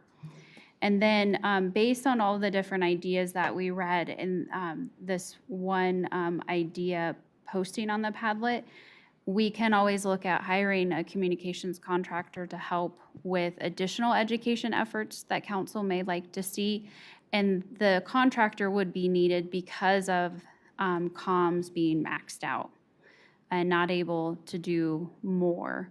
Diana and her team are super creative and very efficient with their time. So if we took on some more of these ideas, it would just we need an extra set of hands to help with that lifting. And Brooke, did you want to add anything to what I said? I think you covered it pretty well. I don't know if Becky, is there anything else? No, I think you covered it really well. So Catherine, how do you? Well, I guess I'm interested to hear a report out on this. That's really, I feel like, and I know it's a complicated issue, so I understand having to work it and rework it. But without knowing what you guys are going to say about that, it's kind of hard to make a decision. I do feel like, there's a lot of encouragement to recycle, but I also understand that a lot of recycling is not done properly, and actually costing the town money to take care of recycling. And if it's not even effective, then why are we doing it? That kind of thing. So I'm just really interested in hearing that report. I don't really know what to say, except maybe we need to wait for that. Yeah, was there more to your idea? Because you want to give it more attention. What does that mean? Well, it's because, like, I have questions, like, what exactly can be recycled? And I know sometimes people ask me, my husband and I could sometimes stand over the little recycling bin. Does this go, what do we do? Have an argument about it. And so I know there are people out there with all those same questions. So once I hear what, you can tell us how much, like what percentage of our recycling is going into landfills anyway, what kind of things are people seeing that are being improperly recycled? Then we can decide how to communicate it out to residents better. I have that little thing that the city puts out about what you can recycle, but you're looking at a specific item, it's sometimes hard to is this one of those things or not? It's not anywhere on there. Waste management says, when in doubt. Yeah, I know. That's what I've been told. The Sustainability Committee actually wants to focus on recycling this year, and there's one committee member that's focusing an article on recycling in Northglenn specifically, and we'll probably post it on the Sustainability Committee webpage, but then parse it out into sections for the connection. And so that's just one of the ideas that they have. They also really want to start a sustainability podcast. I'm still trying to figure out how to make that work, but one of the topics would be recycling. For that sustainability podcast. Recycling is really complicated because depending on who your hauler is or where you're taking it, different things are accepted. So Thornton, it is probably a different list of items that are accepted than Northglenn, and it varies a lot. And so it is very confusing. People don't know if they're supposed to keep the bottle lids on or take them off. And so those are all questions we're going to try to dive into and get the information to the Northglenn residents. That'd be great. Yeah, I know in our house, it's the plastic bag inside the cereal box. Does that? I take it out. Yeah, does it go, my husband keeps trying to leave it in there, claiming that it can be recycled. But so I know there's a lot of questions like, so that'd be great. This sounds like you're going in the right direction. Well, I think the education piece, I brought it up, education for residents, but also I think having some sort of connection to the schools. So if that would require the communications contractor. And that's what I wanted to jump in. If we're using our current platforms, we can do it. And we work with Becky now. She does great. But honestly, you can tell she's maxed out. So we can only work together as much as we have time to. But anything on the city platforms, we've got it. And if you wanted graphic design, we could do that too. But I was kind of reacting to your idea generation when you're like, we could have a big booth at events. And I'm like, well, somebody else could, because my people are all working the event already. So the contractor piece is really, if you want it beyond city platforms, or you want an event staff, or you want like a very specific campaign that's lasting, probably a contractor would be more effective. But I also want to say the contractor will only be effective if they have a sustainability coordinator to work with, because Becky still has the same bandwidth that she has that we work together. And we work together a lot. Like Kylan goes to all of the Excel Energy meetings to work on that communication. We just did the air videos. The mayor did a piece for that. So we do a lot of, I hate when I say that. We do. Sorry. Total side note. We run a sustainability calendar and the connection. So there's a lot we work on together. But if it's going to be beyond our normal platforms or beyond just some graphic design, I would recommend we get somebody like, this is their project. They come and say, hey, we're doing this to this, and this is our, they have a scope for the whole project and that kind of thing. Can we borrow Kent, and not the cone, but put him in a trash can and then just send him out to schools? Great. Please do not encourage him. It's, I think he's watching the meeting, so he's Yeah. probably really excited right now. I do believe one of the other trash cities can has a trash can costume. costume that they have lent out to some of our staff members in the past. Sorry, I Kent. love it. It's Julie? happening. What I was going to say, so I feel like you have a couple issues here, right? Composting is an issue in itself, and it's something we've been waiting for a long time. So information on that would be, just fantastic. When it comes to recycling, I think education is really helpful. And one of the things I added in my comment is, how do we use less plastic? Like, what can I do as a individual, as the mom of my house, the main shopper of my house, what can I do to use less plastic? That would be fantastic to know as well. So, what resources are available that we can incorporate in? Is there like a nonprofit organization or something that is out there functioning and putting out content that we could borrow and use? And one of the other things I was thinking about was our schools, because you mentioned the schools. The kids in schools already have green teams. The kids learn about recycling and composting all the time. And so, they already have, like teams in their schools, both parents, volunteers, and students who focus specifically on recycling and probably composting, and they turned it into like a big thing. So, I feel like there's a lot in there. How do we just kind of coordinate that? Make it a bigger educational moment moving forward. The podcast, one of the things how do you use less plastic? Yeah, we're actually, as part of it, wanting to do one that's on recycling and then one that's on the rest of the Rs, which Yeah. are reduce, reuse, Exactly. et cetera. Yeah. So. Do you ever partner with the Denver Museum of Nature and Science? They have incredible day. I'm trying to think of the last time I was there, but they had a whole like recycling day, and you would go through all these booths, and they would have like almost science fair activities to show you what happens to plastic over so many years and whatever. And it was just a whole bunch of hands-on activities for kids. I would push on the education piece of it. I think there's ways we can do small things, as far as like we add it as a topic to every ward meeting for a cycle. And we say, hey, raise your hand if you recycled. Like almost a quiz. Can you recycle this? Can you recycle this? What do you do with this bottle? Like some sort of interactive thing at ward meetings, if we all did that for a cycle. I mean, I think there's small ways to elevate it, and then there's big ways, because I agree that some schools do, not all do, and as kids get into teenage years, they become lazy and less passionate about the environment. And then all of a sudden, it's like, well, I just threw everything away. Well, you were the recycle kid. Now I'm 14 and I don't care. Like, so I think there's like a need to revisit, revisit some of the importance of it at the middle schools and even high schools. So I would support even putting some money behind that communications contractor in order to make that happen. Jenny, I see your hand. Julie beat me to the punch on talking about Green Team. Yeah. Because I was gonna say my son is a part of Green Team, and the kid can tell you everything that's allowed to be recycled and everything that cannot. But you're right, Mayor, that as our kids get older, that they lose interest and forget and aren't as careful with recycling or composting. But I do really like the direction that this one's going, especially with doing some communications work and some education with our community to kind of bring them along with us, because I know we did see the first draft of, or at least had a background study session on the recycling and composting work that staff's been doing. But I think it's important that this education piece happen, if that's the direction we're going, so that people can come with us. The other thing I just wanted to briefly bring up, and I don't know that this is a conversation for this evening, but I do hear the need for a sustainability coordinator, and I would be supportive of moving that up to 2023, but I'm just kind of curious at what point are we going to have that conversation?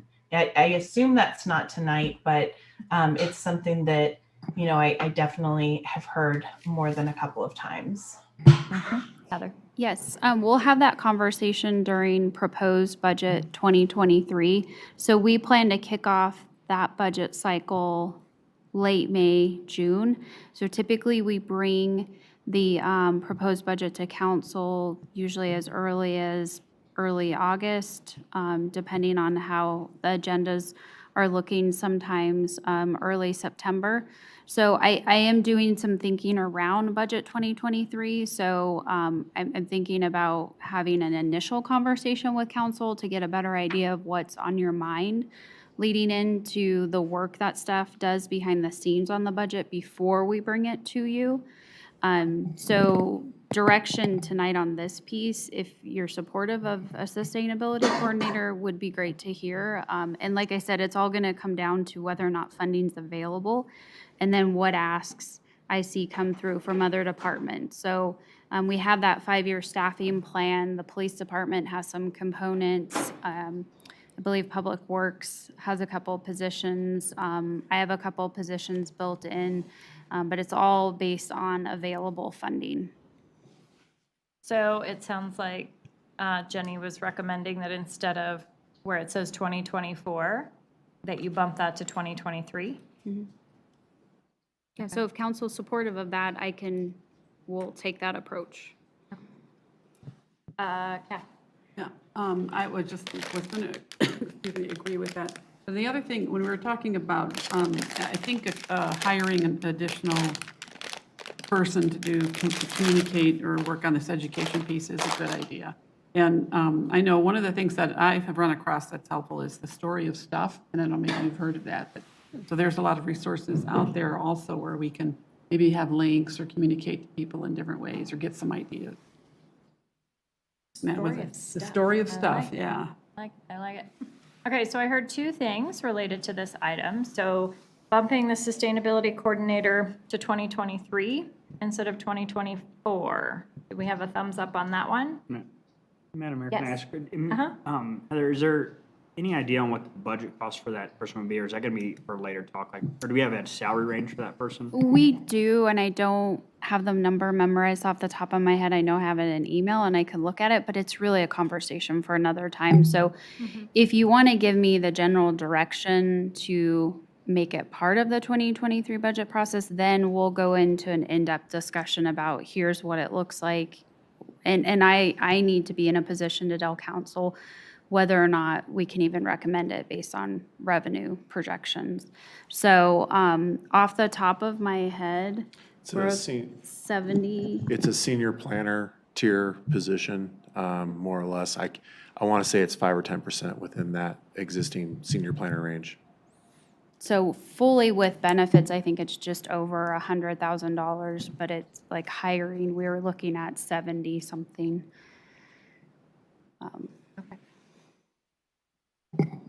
Okay, and then, so was that a thumbs up on that? Did you have a maybe? For the Yes. staff? For the 2024 sustainability piece. So But moving it's a it to 2023. I That think we're we can willing to consider it. talk about? Yeah, we're gonna consider it. Nervous.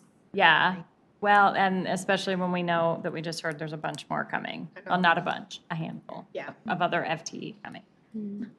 The second one is the communications contractor for the educational piece. Yes, no, maybe? Any idea what that contract was gonna be? There's a Did they number put it on there. there? Oh, okay, I see. I like that. it. I Yeah, like it. okay. Becky, I'm sorry, Becky Brown, I know you were talking, what did I miss? You didn't miss anything. I was wondering if it was just a thumbs up for just to discuss it Yes. because there are quite a few other positions that we've Yeah. talked about putting into the budget. Absolutely, yes. Okay, And I'm all for a contractor at 25,000 K. okay. All right, I'm gonna move past this one. Okay, so this one, the community garden, I'm gonna let staff take this one as well. It was 2 ideas put together. So Heather, you wanna take that one? The community garden, is that where we moved to? Yep. Yes, so with this idea, staff has already been doing some legwork around it. It's an idea that came up going back to 2020 from the city green team, which is our internal sustainability team. And so Becky Smith can talk more specifically to locations, and Amanda and Brooke can jump in and help out. But the HEAL committee is supportive of this idea, as well as the sustainability committee. So I'll turn it over to you, Becky, and you can talk more about what's underway. Yeah, so the city's green team was interested in the idea of starting a community garden that would have individual plots that people could lease out. So it would function a little differently than the existing community garden at Stonehawker. If you guys are familiar with that community garden at the farmhouse that is run by Mostly Tri-County Health Department, I believe. Used to be community reach and Okay. community volunteers. Yeah. I've never seen it. So what we wanted to do was first look for locations. We did narrow it down to 3 potential locations, but then have eliminated the private property location just because the property owner hasn't been responsive. So we've got it to 2 locations that are on city property. One's at Northwest Open Space, and one is at JC Park. What we wanted to do was put out a community survey as well as a staff employee survey just to gauge interest. Both those locations do have multifamily residential in the proximity, and so we do think a community garden closer to multifamily residential is beneficial because they don't have that opportunity to garden at home like a single-family residential does. But we also want to place it somewhere that there is enough community interest that it would keep the garden going. The other thing we've been trying to figure out is the cost, because we're going to have to run irrigation to the garden. We're going to have to put up fencing, put in garden beds for each individual plot. So we need to understand what size we're talking about based on the interest, if there's room to grow, what sort of amenities are needed. So we've looked at some other community gardens and municipalities around us. A lot of them will have a shed where people can store gardening equipment so they don't have to bring it with them every time they go. So we've been figuring out the cost, and once we've got a location, I think we can finalize the cost. And really our goal was to either bring forward a budget proposal once we had all those details figured out, or look at potential grant funding that may be available to do something like this. Okay. Becky? I'm just going to throw my 2 cents out there, even though Becky did say it. I am not in favor of buying land for a community garden because we're so landlocked, and any opportunity to get something in there that's going to provide revenue to the city, I would prefer. So I'm not in favor of buying land. But if we can find something city owned, I'm all for it, but not at all for buying land. Okay. Catherine? I just wanted to say at this point too, I can't remember if there was a comment because they're so small, the print now, but there was some interest in indigenous agriculture as being part of this. So I don't know, I mean, maybe, you're not to the point right now to address that, but as you're, developing a plan or thinking about space, to have potential to add that in the future would be, I think, a good idea. Yeah, we can definitely keep that on our radar. Some of the other things that have been discussed with the Sustainability Committee is some demonstrations. So maybe having a little solar demonstration where there's a light in the evening, or composting demonstration with educational materials so that people that are visiting the garden can see that. So if we did an indigenous agriculture plot, maybe we have some educational pieces there. Somebody had mentioned beekeeping, I think, for the future.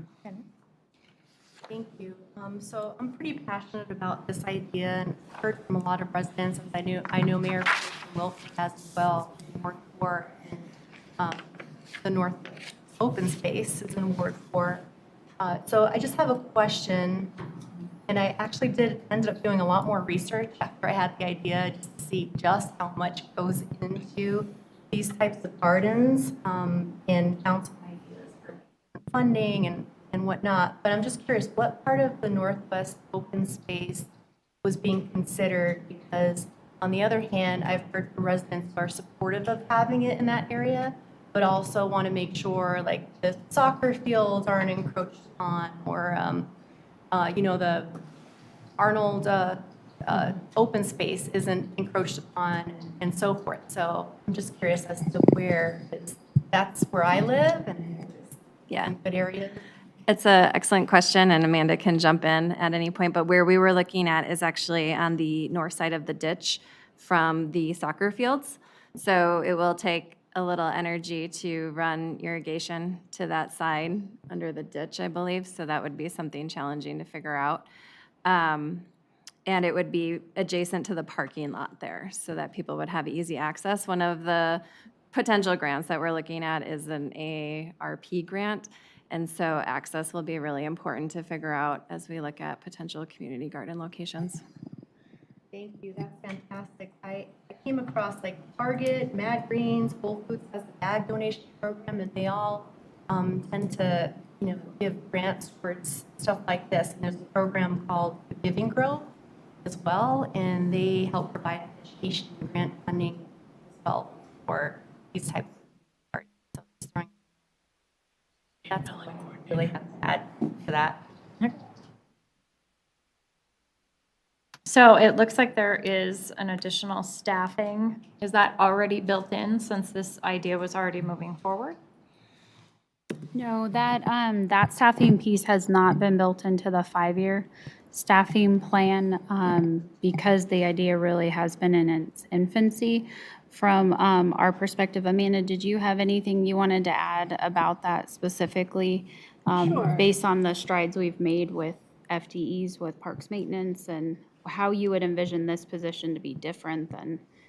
Yes, so just the more formalized that community garden space gets, we want to make sure that those gardeners have great support, that there's great education and outreach, that those plots are all used on every season, that there's great maintenance taking place, that as there's somebody there as that problem solver. I don't believe it's a full-time position just to a single garden, but certainly opportunity for growth if there's more than one location at some point or other park responsibilities. I think, again, this falls nicely under that park ranger, park ambassador role where there's really that combination of community engagement with some basic maintenance skills as well to be able to do that irrigation repair and problem solving, to be able to support things like solar demonstration or composting demonstration and really do that hands-on educational component with the users of the garden spaces. Okay, so if we give a thumbs up on this, we're looking at having a further discussion about additional staffing to implement, is that correct? For the 2023 budget, yes. So how do you feel about that? Well, I'd like to look at it. Okay, It could be considered. yeah, that sounds good. Is there anything about the bees in there? Are we? I think it was I thought I further remembered down. somebody saying. Yeah, so I didn't know if we can talk about that too. If you want to merge it with this idea, go for Is it. anybody? Yeah, I mean, I brought it These up. are awesome. I don't know if anybody's looked, but we try to do one in the backyard, and the building codes and building permits you need are cumbersome for one person to do. So I don't know, it'd be nice if we had something here. Am I adding too much to this? No, I think it aligns. Can I just clarify what building codes? You need a 6-foot fence around there, around the. Oh, so it was hive. to build the required. fence? Yeah. Okay. Yeah, because to do the bees, it's just an agreement that you sign, but you're saying that you will comply with the rules. You need, building Yep. permits. and all Okay. that. Because I think we had a beehive in a tree, BB Brains Park. And there wasn't a 6-foot fence around that. There was just Well, kind that of an was a natural educational one, thing. right. where they- It's for apiaries that you Oh. do in your backyard. The one at Rains is still there, and so there's some educational signage, but that's just a Right. natural hive. There's no beekeeping, and to make sure that people, one, are safe, and we have that, to know why we have that fenced off. We don't normally fence off pieces of parks, but that there is a hive in a limb that otherwise would probably have been pruned off by now, but we want to maintain that active, healthy hive. It has been a while since we passed the bees and chickens ordinances, but we did work with an expert, and we tried to follow best practices with the rules. One of the reasons we have the fencing or the screening requirement, it doesn't have to be a fence, I believe, and I can check that, is because once bees get to their level to go find pollen, they stay at that trajectory, and so the 6 foot is really to get people above most people's heads, not Brooke's. So, but that's really to get bees from not flying down where people are. So interesting. Jay? Yeah, so I brought up the bee component on there, and it was, some of the inspiration came from sculptures that neighbor municipalities have attempted to utilize, but they didn't utilize materials that would really withstand vandalism, and that's why they failed. And I could say that that could be a component that you can collaborate with Northglenn Arts and Humanities Foundation. I'm a big supporter of pollinators for our future. And so I think that there could be a good component there. And we can, try to, I could talk to, since I'm the liaison for NAHF, about doing something small like that in that area to give it that space and place if we do move forward. I would be in support of that. But I would make sure I'd utilize my experience as a sculptor too, to make sure that we're prepared for anything that can, damage the sculpture that would work as a beekeeping mechanism, for the lack of the term. So, yep. So I just wanted to throw that out there since I addressed that in the post. Great. So I think we got support for moving forward with this and looking at the additional FTE to implement it. Yeah, okay. All right, the next set of ideas, these are popular ideas. Didn't have a ton of stuff going on, but they were popular. They had at least 6 likes and then some comments. The first one is the Stonehawker Event Center. Staff input on that is that it requires a feasibility study. And Heather, do you want to speak to that? Sure. So in speaking with Becky Smith, Brooke, and Sarah Doonesbury, who is our planner, who's a liaison to the Historic Preservation Commission, there has been a plan to do some type of event center at Stonehawker, which would be a new building in addition to what is already out there. We really haven't taken the step to do a feasibility study, and the feasibility study would really look at grading, drainage, parking, all of the pieces that are fundamental to the site itself that we haven't really taken those steps. So there's a vision, and it's great that there's that vision that Historic Preservation Commission has. So what we would be doing is some legwork to figure out, okay, what's actually possible, what constraints exist, and then we would move down the path. So we would hire an architectural firm that specializes in this type of work with historic properties. We would drop a timeline to where at a certain point in time, you can see what's possible in building on that vision, and then you have the public input phase of it and really bringing the neighborhood along. Because we have had some challenges with the Stonehawker property and holding events such as the powwow there in terms of neighborhood complaints. And so we'd also want to keep a community engagement component in mind as we build and work through the feasibility analysis for what's possible there. So staff did some initial work and identified, ballpark $50,000. So that's something that if council supports, we could go ahead and look at coming back to you, bidding that out, coming back to you and funding it this year and getting started on it this year. Likely would not be completed until early part of next year, say Q1, early Q2 of next year. Okay. Becky?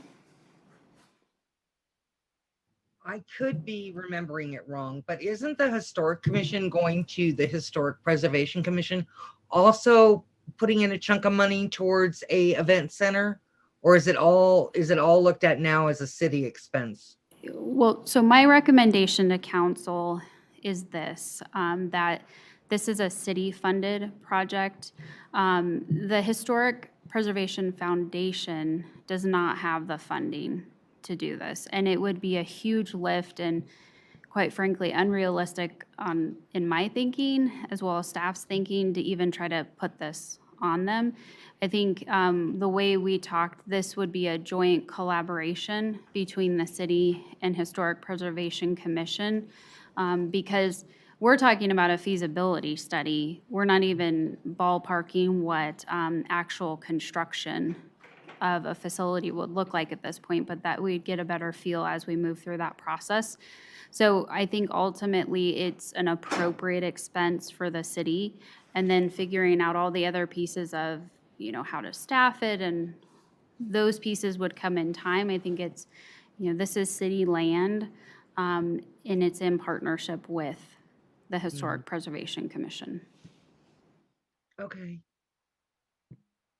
Thank you. Okay, how do people feel about the feasibility study?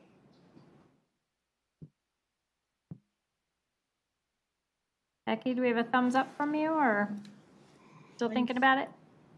I don't know if I'm for it in 2022, possibly in 2023, so we could budget for it. But I will do whatever the rest of council wants to do. Okay, I think I got thumbs from everybody else.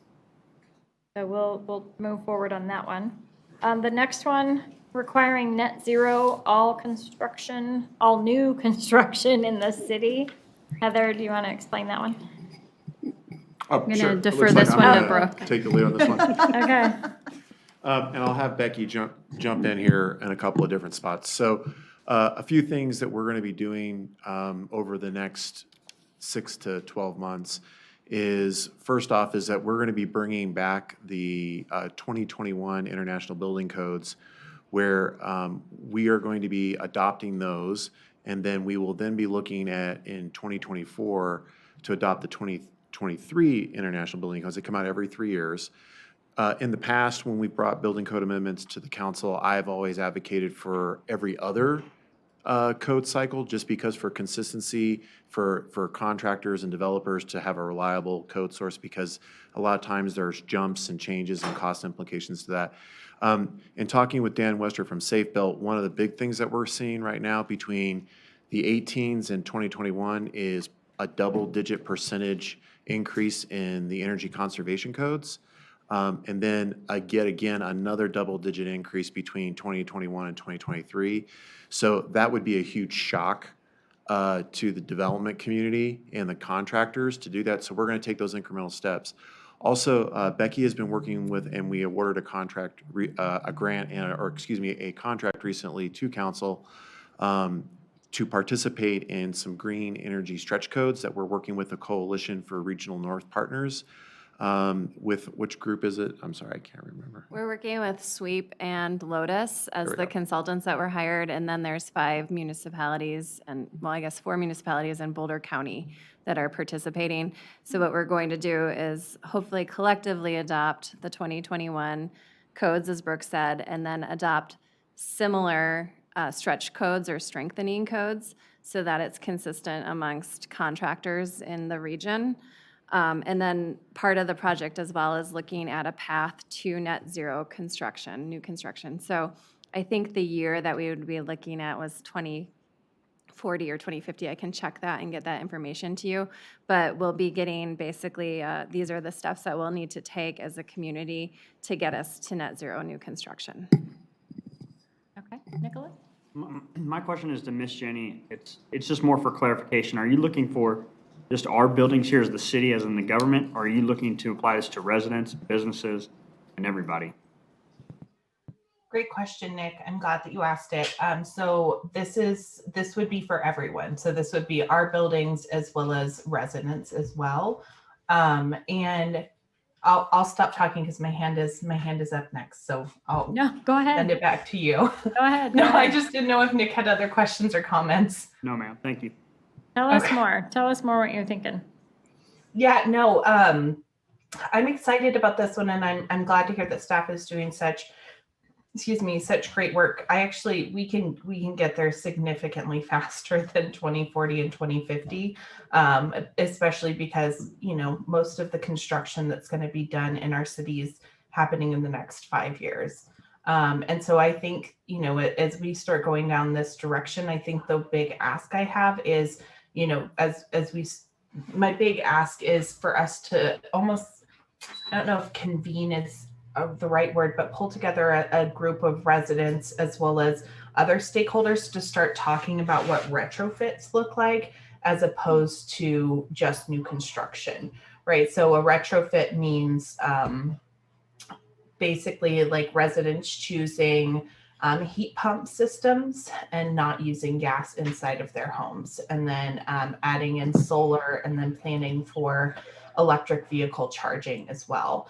And I don't know that that's something we have to do this year. I think that there are a lot of resources that are going to be coming online. For example, Excel Energy is going to have to submit a beneficial electrification plan later this year that'll kind of outline their pathway to help residents and businesses and governments for that matter make a plan for how they are going to go all electric. So there will be a lot of good resources, funding, rebates, etc., available in the future.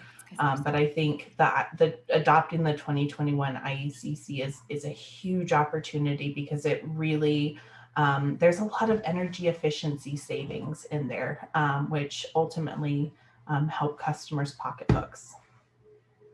Cool. Julie? Yeah, I mean, I think that this would be great to bring back for a future council discussion. One of the questions that I would have probably for that study session would be, what are, if any, the impacts that we would have on redevelopment projects? So Northglenn isn't growing. We're not going to grow. We can't. So all of our buildings are set. So obviously NURA is very active. They're not, I don't expect that changing at all. What impacts, if any, would this work have on that? Just so that I would just like to include that in here because that's really the building we're going to see in Northglenn. So, you want to go first? Well, it will depend on the amount of the remodel or renovations of if the new codes kick in. And Brooke will understand more of what the actual triggers are. Yeah, so that's one of the big challenges that we have looking right now with doing net zero is that depending on the degree or classification of remodel under the International Existing Building Code, you could actually have a small retail space be required to go net zero as the code's written now. And so I think that's where we have to be very careful when we're looking at this for commercial. And then the same wouldn't necessarily apply to residential where, if you have a house that's has property damage and a certain percentage of that property has to be rebuilt, you could trigger the net zero provision. Like the fires. Yeah, exactly. So one of the things that we just need to be mindful of, and I started looking at what City and County of Denver has done. They did an entire feasibility study on this and a transition plan and a community engagement plan. It's very well done, but there is some legs to this that we want to be very mindful of because we are infill, and that redevelopment component is one of those things that will come into play.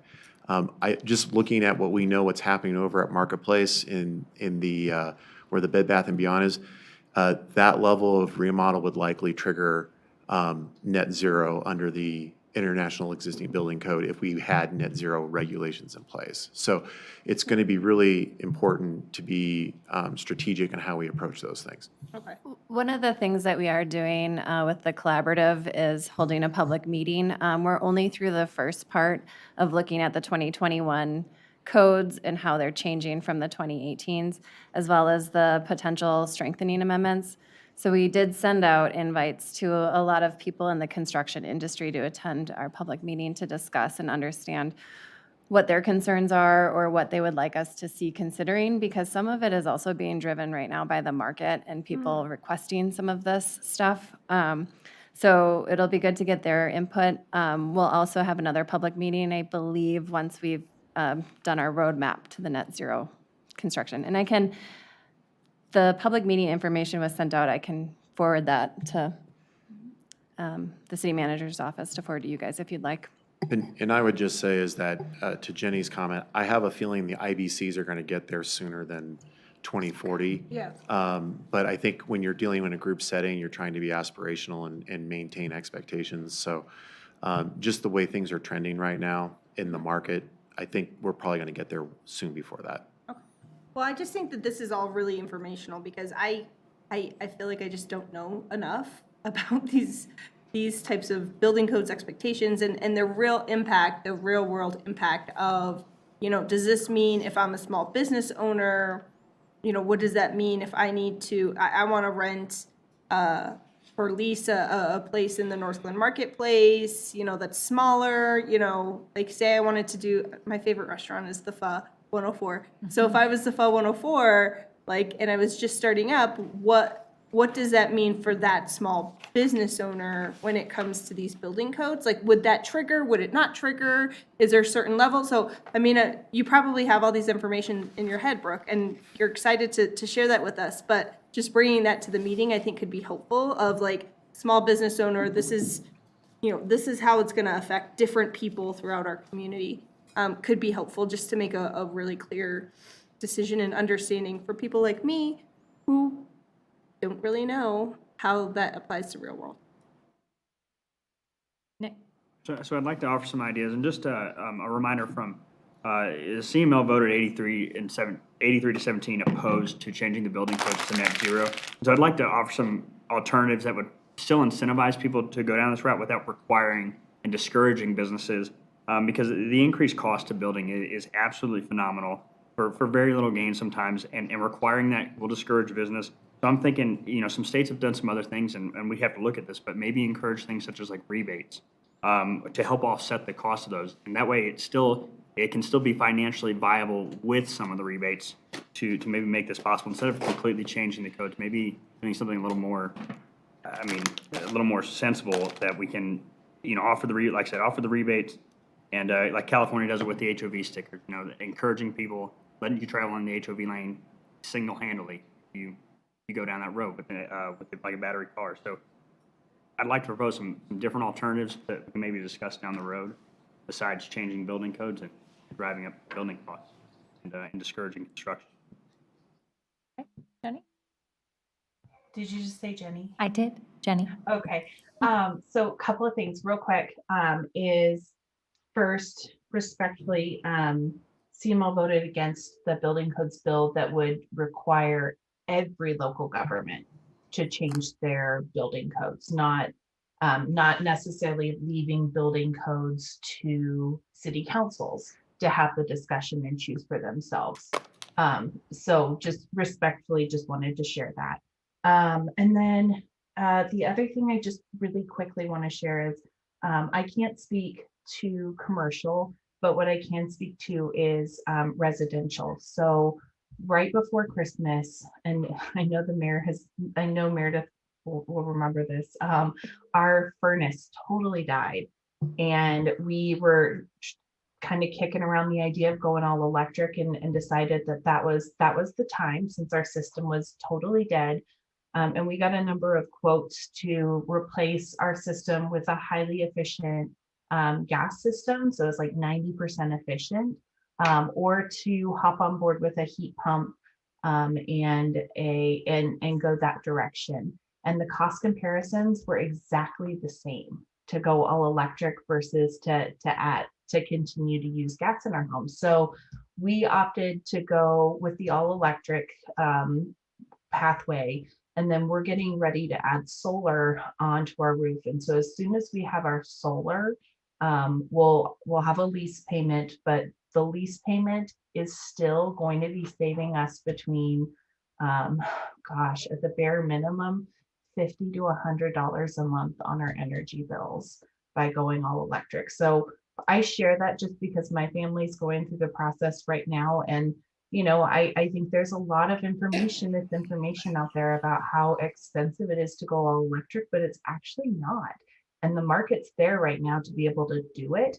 And I think that the demand is just going to continue to grow. Brooke, if you're interested in getting connected with the Denver folks on their program, let me know, because I sat on their Energized Denver task force specifically for retrofitting existing buildings and how they were going to do that for commercial as well as multifamily. And so I'm happy to connect you with their folks, because they really have done a really thoughtful job in talking to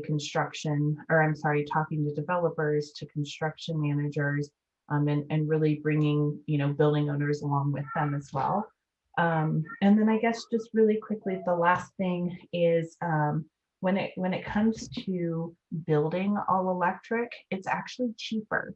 And if anybody wants to see studies, I'm happy to share them with you. We've got a lot of cost analysis that shows that building all electric is less expensive and it's actually faster because you're not having to build out a gas pipeline. And just one last piece of information, and obviously y'all can tell I'm really passionate about this, so bear with me for a minute. But every time a customer, so we're all served by Excel Energy, unless you're one of our Weld County residents, then you have United Power. But for those of us in the Excel territory, every time Excel builds out a pipeline for gas, we all as ratepayers pay for that and pay for that. We pay for that gas line extension to be subsidized.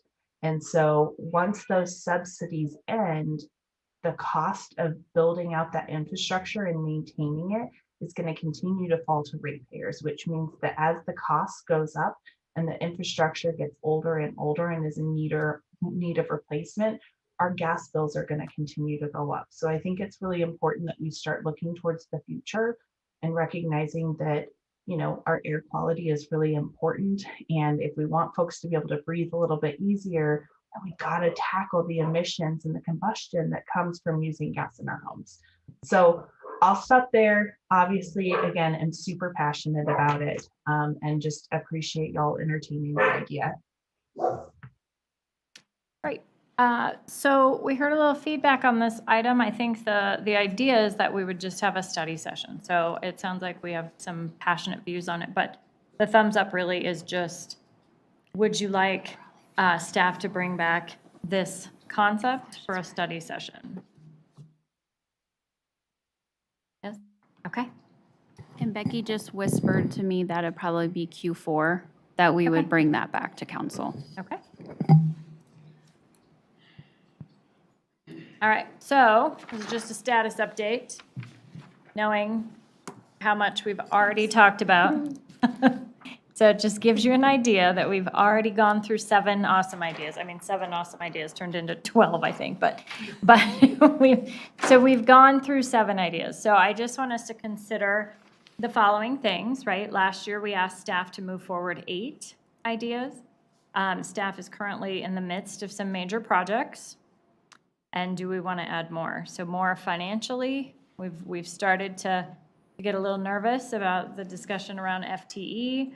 And so it is going to cost us money, but we're going to keep moving because that's what I promised you. I just wanted to kind of do a small little check in there. Okay. So the next list of items received 5 responses from council. So there were 5 people that liked these. So less than the 8, 7, and 6, but these still had some pretty good support. So I'm going to start with this one because I'm not quite sure. I mean, staff just jumped right in. So this was the no more plastic water bottles at meetings. It seemed like a quick fix, and so you can see we have water and we have cups. The question is, do we need anything more? I had put in the comments, I sort of envisioned like a deep rock thing in the corner. I don't know. It doesn't matter. This seems to be working.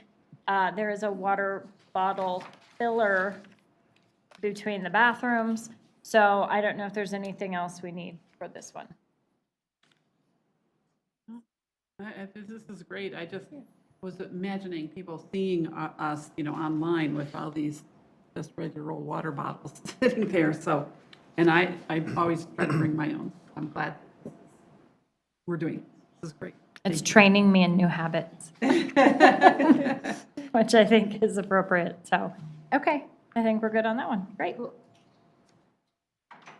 Okay, so the next 2, the Brighten Up Northglenn was about lighting. And so this one, staff is talking about doing a citywide feasibility study. Heather, do you want to speak to that one?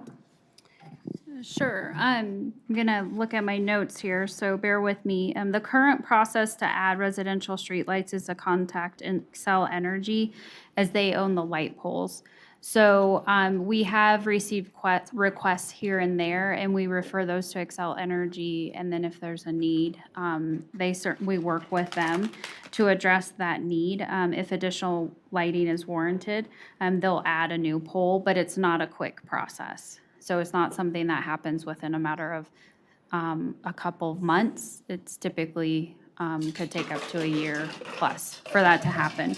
So Kent and his staff is recommending that we do a citywide feasibility study. This would be a multi-year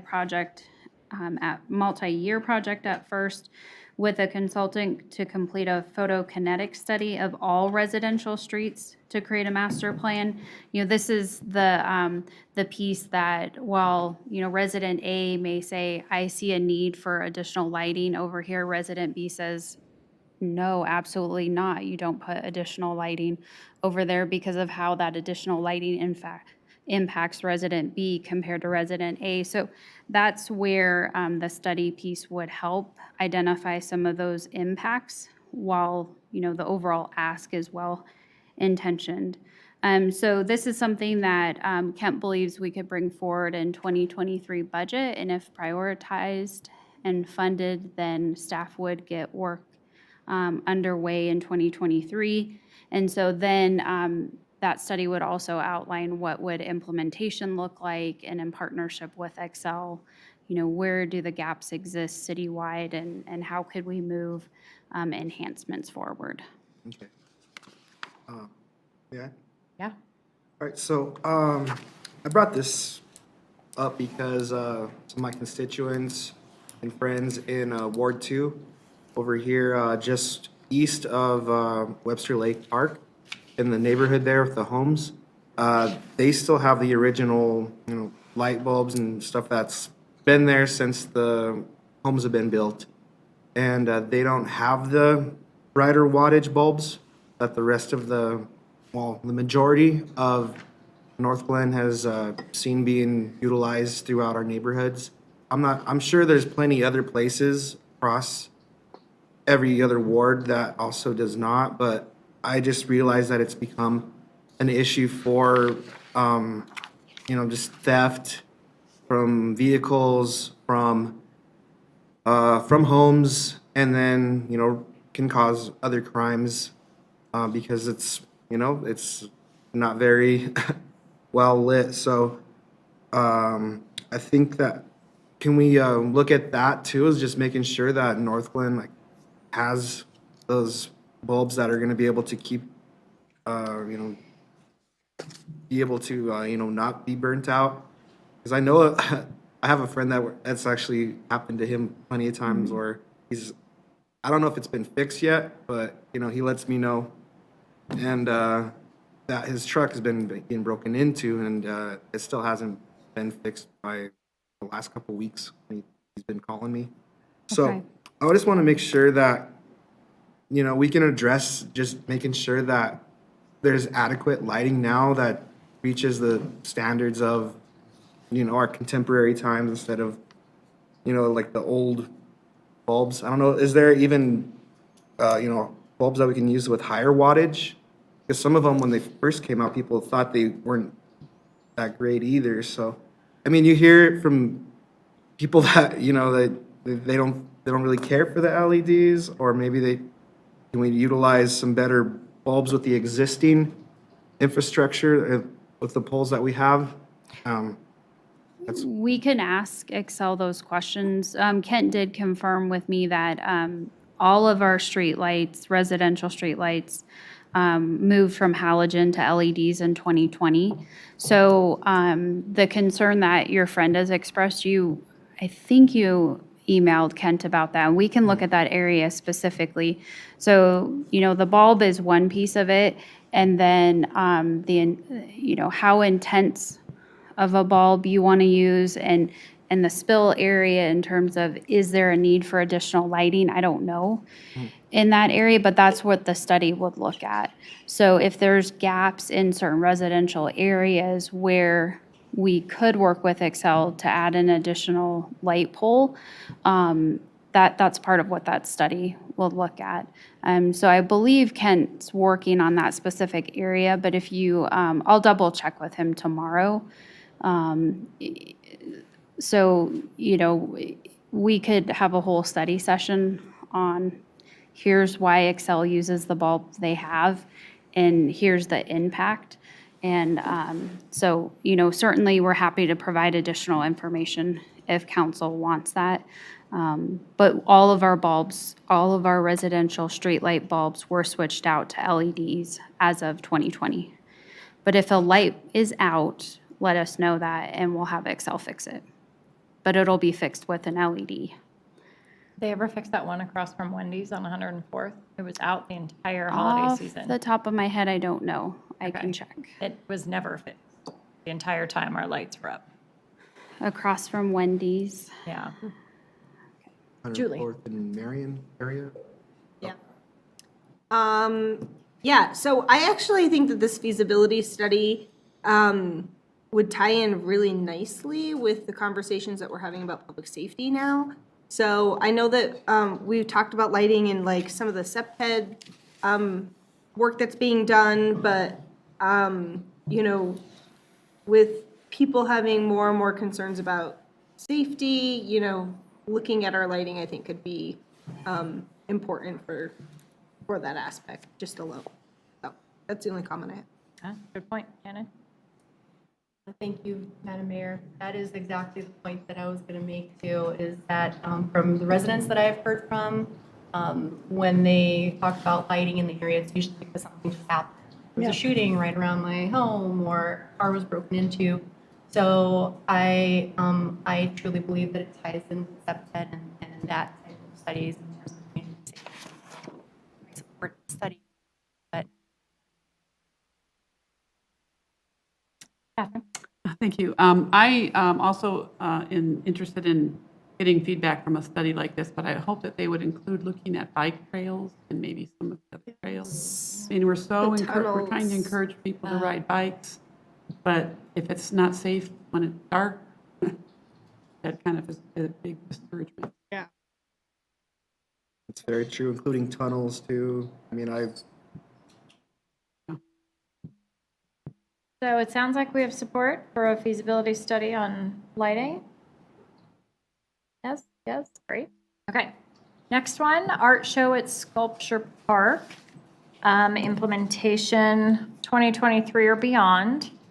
Question about, does this replace an event or does it add to the list? And then it probably comes with some staffing costs. You want to speak to it? Sure. The only thing I would say is let's put it in the queue for discussion for events. There's like a whole events discussion that needs to happen. If it happens, awesome. If not, then, you know, that's cool too. I think it's a great opportunity. Since Northglenn does have a really strong, you know, arts program anyway, you know, what would an event around art look for us? So I think it'd be great, and obviously in the comments, I just think it's prime location for an event once Prost is finished. Yeah. Because it just, I mean, that'd be huge, it'd That be would be amazing. Like, and it would be good for them. It would be good for them, and I could see them helping to sponsor the event, and it would just be, I think that'd be really fun. I just wanted to add, thought also, besides an event there, that just maybe, and I don't know if it's going to be like another study that we have to pay another, you know, some money for, but like landscaping, you know, updating the landscaping with, you know, maybe it's like picnic tables or, you know, I don't know, just something to make it more. Yes. So that was actually brought up when, sorry, I forgot to move the mic back. That was brought up when they first started placing additional sculpture in Centennial Park and identified that as a sculpture garden. Northglenn High School students actually worked on some plans for that space, but it was never budgeted.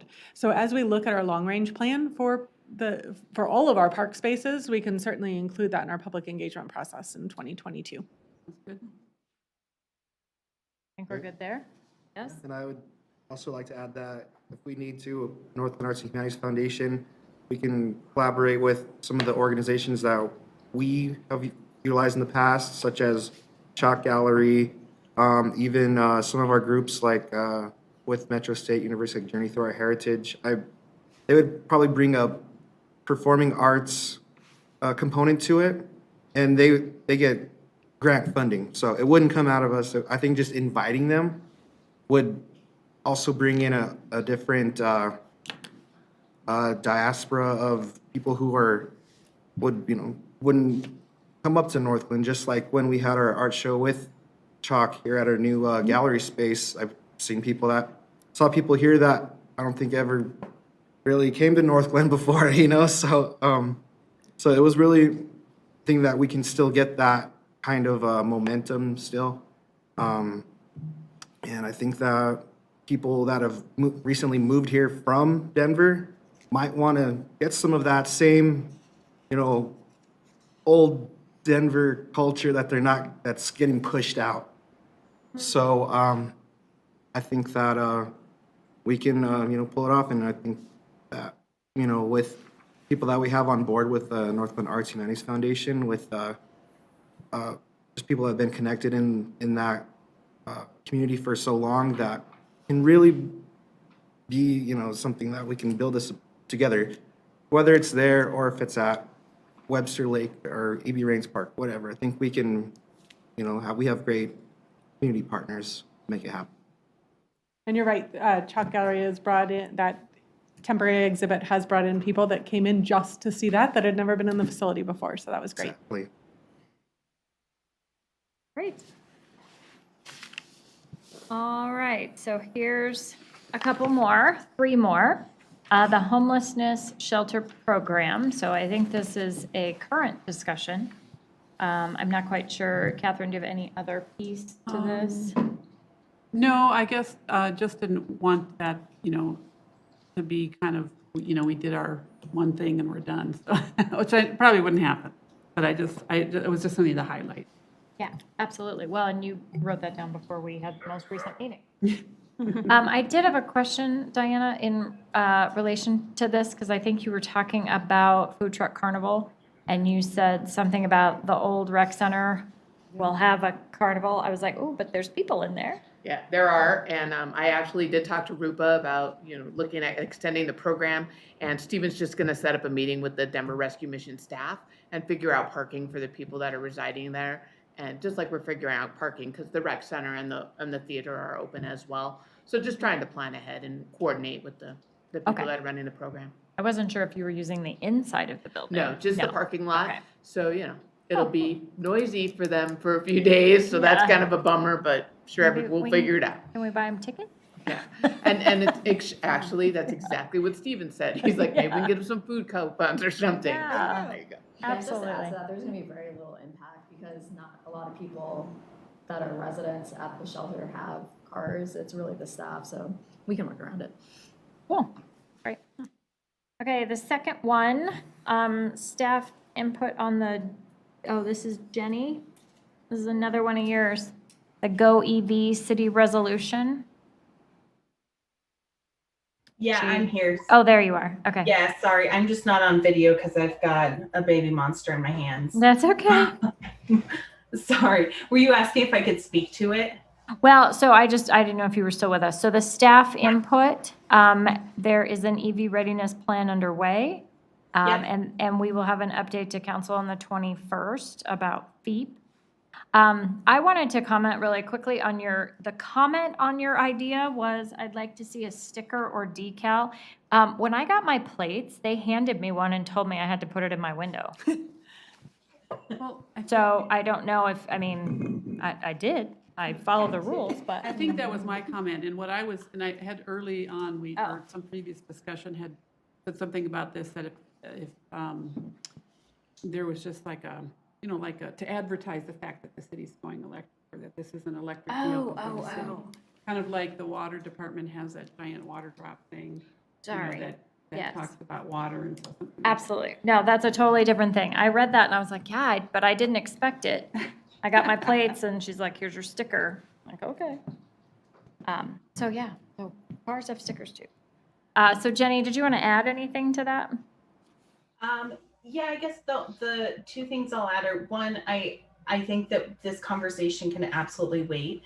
until March 21st until we have that update and have more info for council. I think the Go EV resolution, in my mind, is a forward-thinking document by which, like, we're saying, you know, by 2040, by 2050, you know, our goal is that, you know, 100% of our fleet is electrified, or 100% of our community's fleet is electrified. Like, it's a goal and it's aspirational.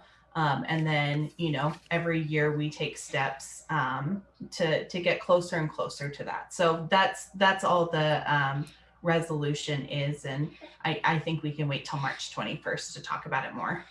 Okay, Nicholas, did you want to add? Ms. Jenny, I'm just looking for some clarification.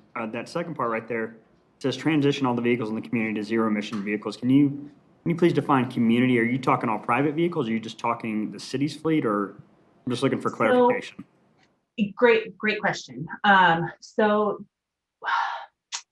Okay, so obviously we don't control what types of vehicles our residents buy, right?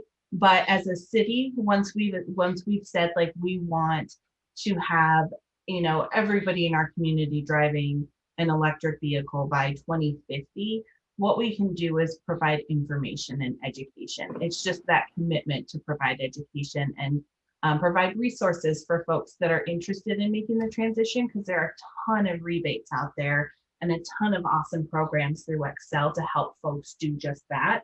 So it's not like a commitment that we're going to go door to door and you get a gold star if you have an electric vehicle or whatever it is. But yeah, it's and then as far as the city fleet is concerned, that since we do have control over it, that would be what sort of that would be like the date that we're setting and saying, you know, by this date we want to be all electric. And I had previously, I was able to attend the first two, I think, electrification EV readiness plan conversations that were being convened by staff. And I know that Rob Weber, as well as other folks, had some great ideas and suggestions in terms of looking at our heavy duty vehicles, some of those that are like really hard to electrify, and, you know, obviously pushing some of those dates out further so that technology can catch up with some of these goals. And so, like, it's not something that I think we could say every snowplow will be electrified by 2023. I think we're definitely going to have to push it out to 2040, 2050. Does that help? Yes, ma'am. Thank you so much. You bet. And it sounds like you're good if we have this conversation on the 21st. Do you need anything else? No. No? Okay, great. All right, the next one, diversify the community arts program. Yes, so I think that could easily be just a comment and or thoughts that the Northglenn Arts and Humanities Foundation takes forward. One of the biggest reasons why I brought this up is for my second sentence there, and it's about the perception of the sculptures. And this is something that I've heard over and over and over again on the doors this past fall, was people assumed that the city was buying these sculptures, that there were so many of them, and that we were wasting money on them.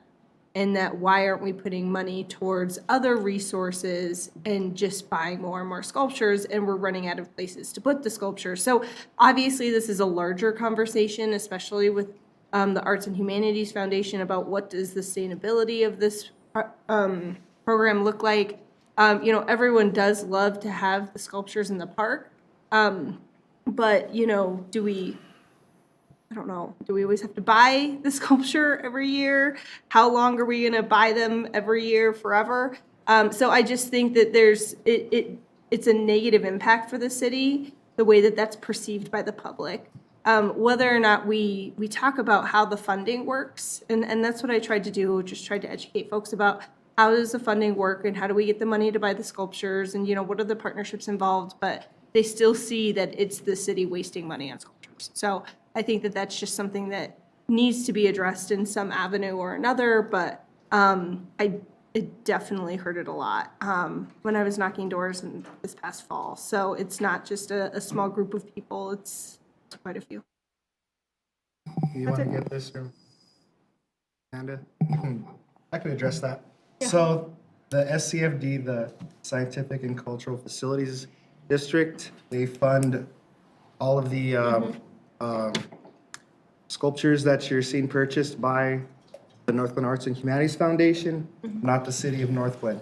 But the sculptures are gifted to the city of Northglenn as part of the permanent collection. So we also utilize the Colorado Creative Industries, and that's all grant funding too. So the funding is actually coming from every $10 that you spend at anywhere in the district, the 7-county district, 1 cent goes towards the arts. So, and we have enough commerce where we're able to have these programs. So we can diversify, I agree. As you know, I've painted some of those utility boxes in our neighboring cities. So, I mean, I was actually pushing for that a few years ago, but, you know, sometimes we don't want to do what our next door neighbor's doing, you know? So I've heard that.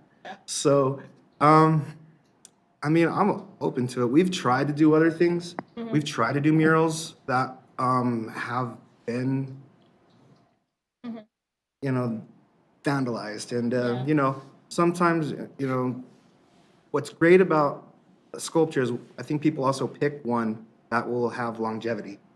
So we want it to become an asset for the city. So we actually, I think, have, what's the number? Almost $1 million in. Oh, I don't have that off Is the it top like, of my it's, head. we're getting I'm up sorry. there. Michael you're will right. absolutely tell near- you at the study session or at the meeting in a couple of weeks when he comes to you with the per capita ask, but I can't remember off the top of my head. I'm sorry. You're accurate, because I wrote it not that long ago, or he gave it to me to write. It's over $1 million in assets in public art for our city. And I would like to say, you know, we all pay into SCFD, so it's nice that we get our share back, you know? Well, and I'm not anti-sculpture personally. I'm just letting everybody know what I heard on the doors a lot in the fall. And yes, I do understand the funding structure. And so trying to explain that to people don't know that. They think the city is purchasing the sculptures and that they are piling up throughout the city and making a nuisance. So, I mean, I understand there's more of an issue in Ward 3 and Ward 4 where the concentration of sculptures are at. There are a lot. Yes. Ward 2, up until like last year, I only had one. So I think if we can diversify some of the public art them by out. giving some love to possibly Ward 2 and old Ward 1, not, you know, in the original Northglenn area. So I think there's opportunities for that since they are becoming saturated in certain areas. So I do agree on that front, but. Well, I mean, we have Sculpture Park. Yes. Full sculptures. So. That's true. Yeah, so I think if anything, it's just more of a comment and something that I think we need to be mindful of and plan out future. And maybe there needs to be more communications about how the sculptures are paid for and how it's not, you know, like city money that's going to I mean, like anything like that, but it's. You know what? I'm a volunteer for this. I'd love to do one of those, the ward, when they talk about the public art, I would love to explain how it's funded. Just so people can watch it and they can learn. I mean, I'd love to, since it's, you know, people want to know. Amanda mentioned that NAHF is going to be coming to council on March 28th to give their annual report and ask for the per capita funding that the city partners with them on. One suggestion that council may want to consider tonight to move this suggestion forward is doing a joint study session with NAHF and really, I guess, call it a visioning session of here's where we're at with what we have and here's where maybe we'd like to go moving forward. I know there's strong opinions on both sides in terms of what we have, why we have it, and the plans ahead. So, you know, the Civic Campus project, you're going to hear a little bit from Michael on Thursday about work underway there and what he's got planned in terms of looking at some grant opportunities. So I think there's a real opportunity to collaborate between city council and NAHF. If you wanted to have that type of discussion, up to you though.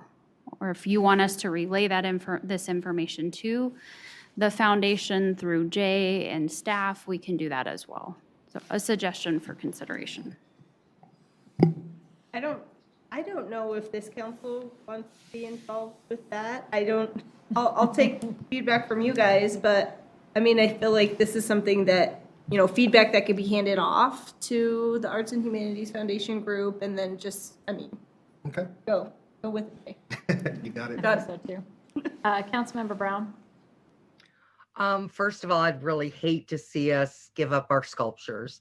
I mean, it's a really big thing with the community also as they vote for the one sculpture that's going to be donated to us, right? Yep. And then I also think it's really important to remember that, you know, there are studies done that show that those are economic draws to our city. There are a lot of people who come come to Northglenn to look at our sculptures. I agree with Jay that we need to diversify. We have our one person over here at Wyco, our little girl on the bench. And I'd like to see more over here, but I think it's really important to recognize the portion of our community, including Jay and Joyce and everybody else that has worked so hard on bringing these sculptures to our city and the pride that we take in it as residents. It's really important. I know that it can be overshadowed, right? But I think that we can do communication. Jay should do it in our first ward meeting. I think we can do communication. I think we can do things in the connection. But I'm really hot on this one. I get that we want other kinds of art around, but I'm really hot on our sculptures because they've meant so much to me in the 20 years that I've lived here. And the fact that we're not paying for them obviously is something that we need to talk about. I'd like to know at this time, is the utility wraps on this part of a conversation, or is that for a little bit later? Because It was part of the same suggestion. I think it was to shift the money in that direction. Is that correct, Julie? Yeah, well, really, what are some other opportunities that we have to include art in our community that's not sculpture? I can honestly tell you that wrapping our utility boxes would be really awesome right after we get our roads taken care of. Because I can hear you paint, you know, you got all these utility boxes done, but going up Irma, where are my speed bumps? Where's this? Where's that? So I want to keep my sculptures. And I understand what you're saying, Julie. You do have a lot over there in Ward 3. Don't hog them this year. So we can have one over here. So I can respond to the utility box question. That's come up several times. So it came up amongst council discussions and the NHF wasn't ready to take it on. And then it came forward I think it was last year during strategic planning, but it was prioritized a little lower. So we do have it identified in the capital projects budget, and I believe it's 2025. It's either 24 or 25. So it's a couple years out still, which sort of aligns with Councilmember Brown's comment about where we're at with our roadways as well. But it is identified as a city-funded item that would be done in partnership with the NIHF. Okay, just keep my sculptures. Yes. And I don't think there was a remove sculptures as an idea. An anti-sculpture movement. I get you, Julie. I'm just teasing. I know. Okay, well, it sounds like we have things in the works, and Jay's going to take some feedback forward, and I think that might be all we need on that item. Okay. So, a couple things on this slide. What it says is the following items had less than 50% of council support, and Councilmember Witkovich called me out on that, and she was 100% correct. So, the very first slide said that there were 14 ideas that had more than 50%, which was accurate. These don't necessarily have less than 50. They have less than or equal to 50. So, and I'll explain how this came up. So one of her ideas had 4 likes out of 8, and she's like, that is 50%. I said, you are correct. So I promised that I would make that correction. Some of these items have 50% support through this process, and some of them have less than that. So this is the pile. And I didn't pull the comments for this one, and we're just going to go through them a little more casually. So they had less support than the rest of the items, let's just put it that way. But the ones that had 4 likes, there were 2 of them. One is celebrating diversity, so that connects to the previous comment. And I'm going to let Julie speak to that one first. Okay, so this one was really just a thought around, and maybe this goes back to our events that we love to talk about so much. But you know, how do we celebrate diversity more into them? So, for example, we do celebrate Noel Northglenn, which is obviously a Christian event. How are we incorporating other religious holidays or religious groups into showcasing their celebrations as well? You know, one of the things that I think would be a great opportunity would be that, you know, people in our community, you know, I come from a Christian background, but, you know, how do I learn about Jewish holidays? How do I learn about, you know, Muslim holidays or other groups? And, you know, the only opportunity that I would ever have, unless, you know, I make more friends in some of those areas, is through like a public event like that. And I just think it's fair that if we're going to focus on a Christian holiday, we also diversify, you know, other religious holidays. That's all I got. So I don't know that that's, I think it's feedback for the event staff. Yeah. Is that it, or do you have a specific, like, I want us to actionize this? I mean, I think my action item would be have an event that is, you know, focusing on other religious holidays or other religious or other groups in general. So, I mean, I think that this is something that the diversity that DICE has already talked about a little bit. And so maybe that's where that idea could simmer for a little bit longer as they, you know, think about that, think about what would be a great opportunity, and then work with staff to figure out how to pull something like that off. So I'm okay with kicking that to DICE. How do you feel about that? Well, we will discuss it. I mean, we do have, like, different events planned so far, you know, like some we did last year and some different ones this year. So that sounds like another event. So we will definitely, I'll put it down here to discuss that. Yeah. So ironically, this is the one thing that we thought we could do this year if you guys want. I did want to mention that my event staff doesn't consider Noel Northglenn a religious thing. It's a winter holiday thing. However, they're already in talks with recreation to expand this to the whole recreation center, not just the one side of the building.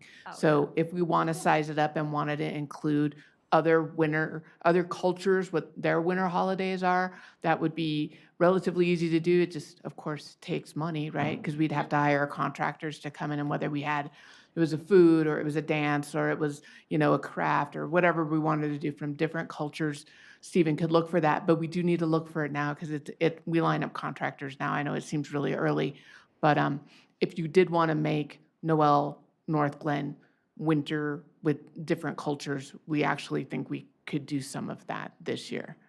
Yeah, could we utilize the Parsons Theater for, let's say, a performance for Exactly. Kwanzaa or Yep, exactly. or you know, where people can go and check it out, you know, and say, okay, at this time we have this going on, or Hanukkah at this time. Exactly. And it's educational and people learn about it, so it's not like. So we wouldn't take away anything. We'd still have Santa, we'd still have those kind of crafts, but we could add different winter holidays from different cultures. Yeah. So. Well, and different crafts too. Yeah, I think maybe even. I think there's Exactly. a lot of opportunity to expand that one event, And, so. and we have these religious organizations here, maybe they would want to do outreach when they do their programming. So anyway, I think we can do that. if you guys were interested in doing that, I could have Stephen start looking for, okay, if we partnered with whoever, this is how much money they would need to offer this kind of activity, because it's a lot of people, you know, can't just be like, can your church just provide 1,000 things? Yeah, probably that's not gonna fly. They're gonna need some funding, but if you want him to look into it, he can. We have the lead time. So I it's think funny. that's a The good one thing you're idea. like, oh, I can wait. I'm like, that's the one we can do. I'm glad you said Okay. something. I think it's great. Everyone feels good about that? Okay. Okay, so the other one that got 4 ideas, and Ashley wanted me to push it. She's very, very passionate about it, which I do see why it looks like fun. So the esports program or some sort of lounge, I'm just gonna read it. Basically, it's people that want to play esports, so it's a social and safe space. I wasn't sure if staff had any thoughts or ideas about that. Yeah. So I'm going to give you a similar answer to Diana. This is actually one we can implement fairly easily, whether it be in 2022 or 2023. We are moving forward with the hiring of a youth coordinator, which is really exciting. We did those interviews today, so I'm really hopeful that we'll really be able to ramp up the youth and teen programming here as we continue through the year. So we don't have a space identified for something that would be permanent, but doing like pop-up events as part of teen nights or kind of those special event opportunities, I think we can totally do. It's the purchase of some equipment, but we're not talking about filling out an entire room. It's really those kind of pop-up opportunities as a starting point. So what would those look like? Can you give me an example? It's really video game systems and No, or I know. computers.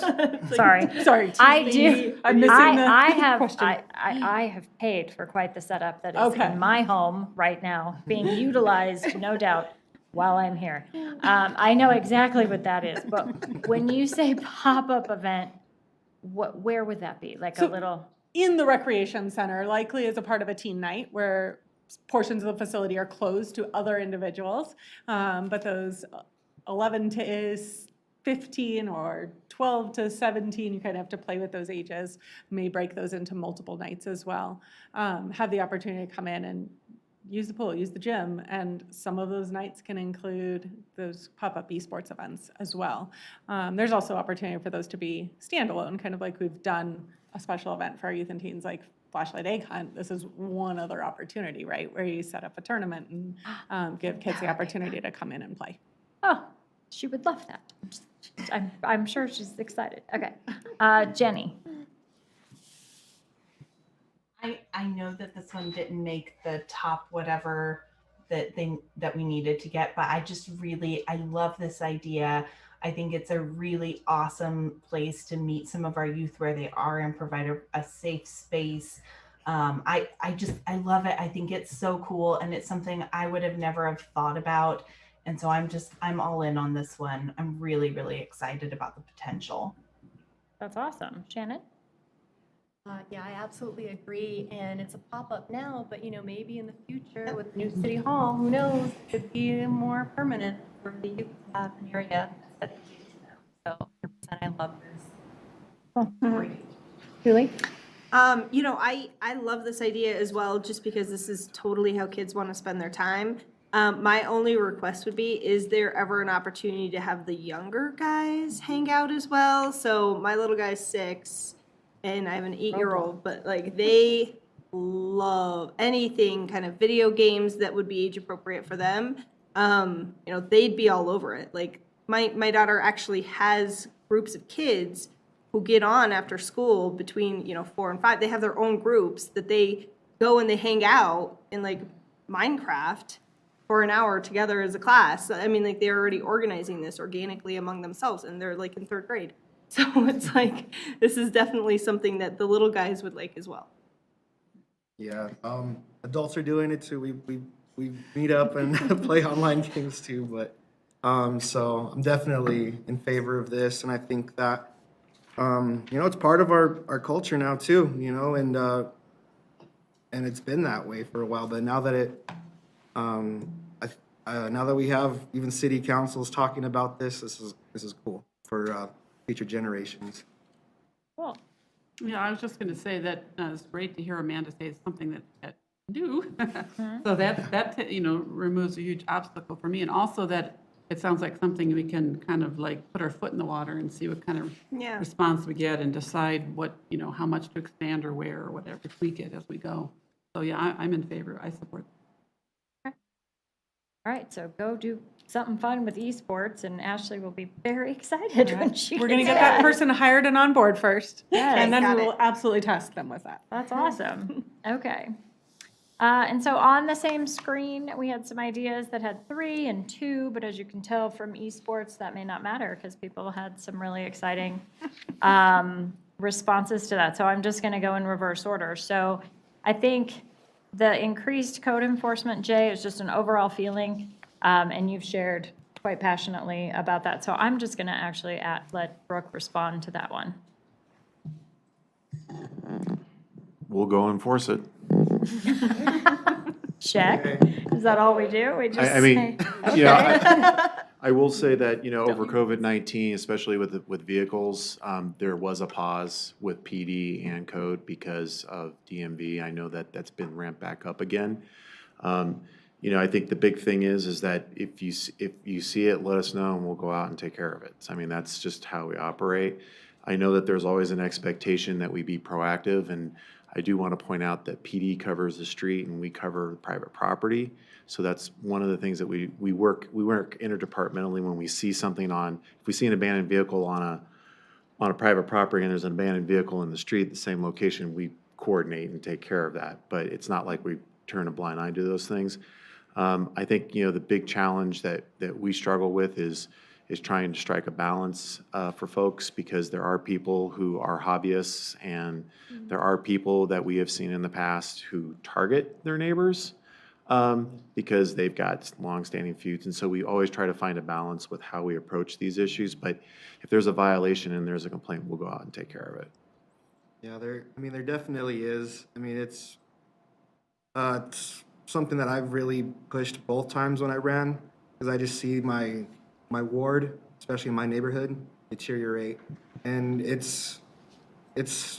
think it's unacceptable, like some people. I feel like I hate being the bad guy, you know, like I just want to see the same beautiful neighborhood that I grew up in, you know, and it's like, you just see it like garbage in people's front yards, like being hoarded in their front yards. You see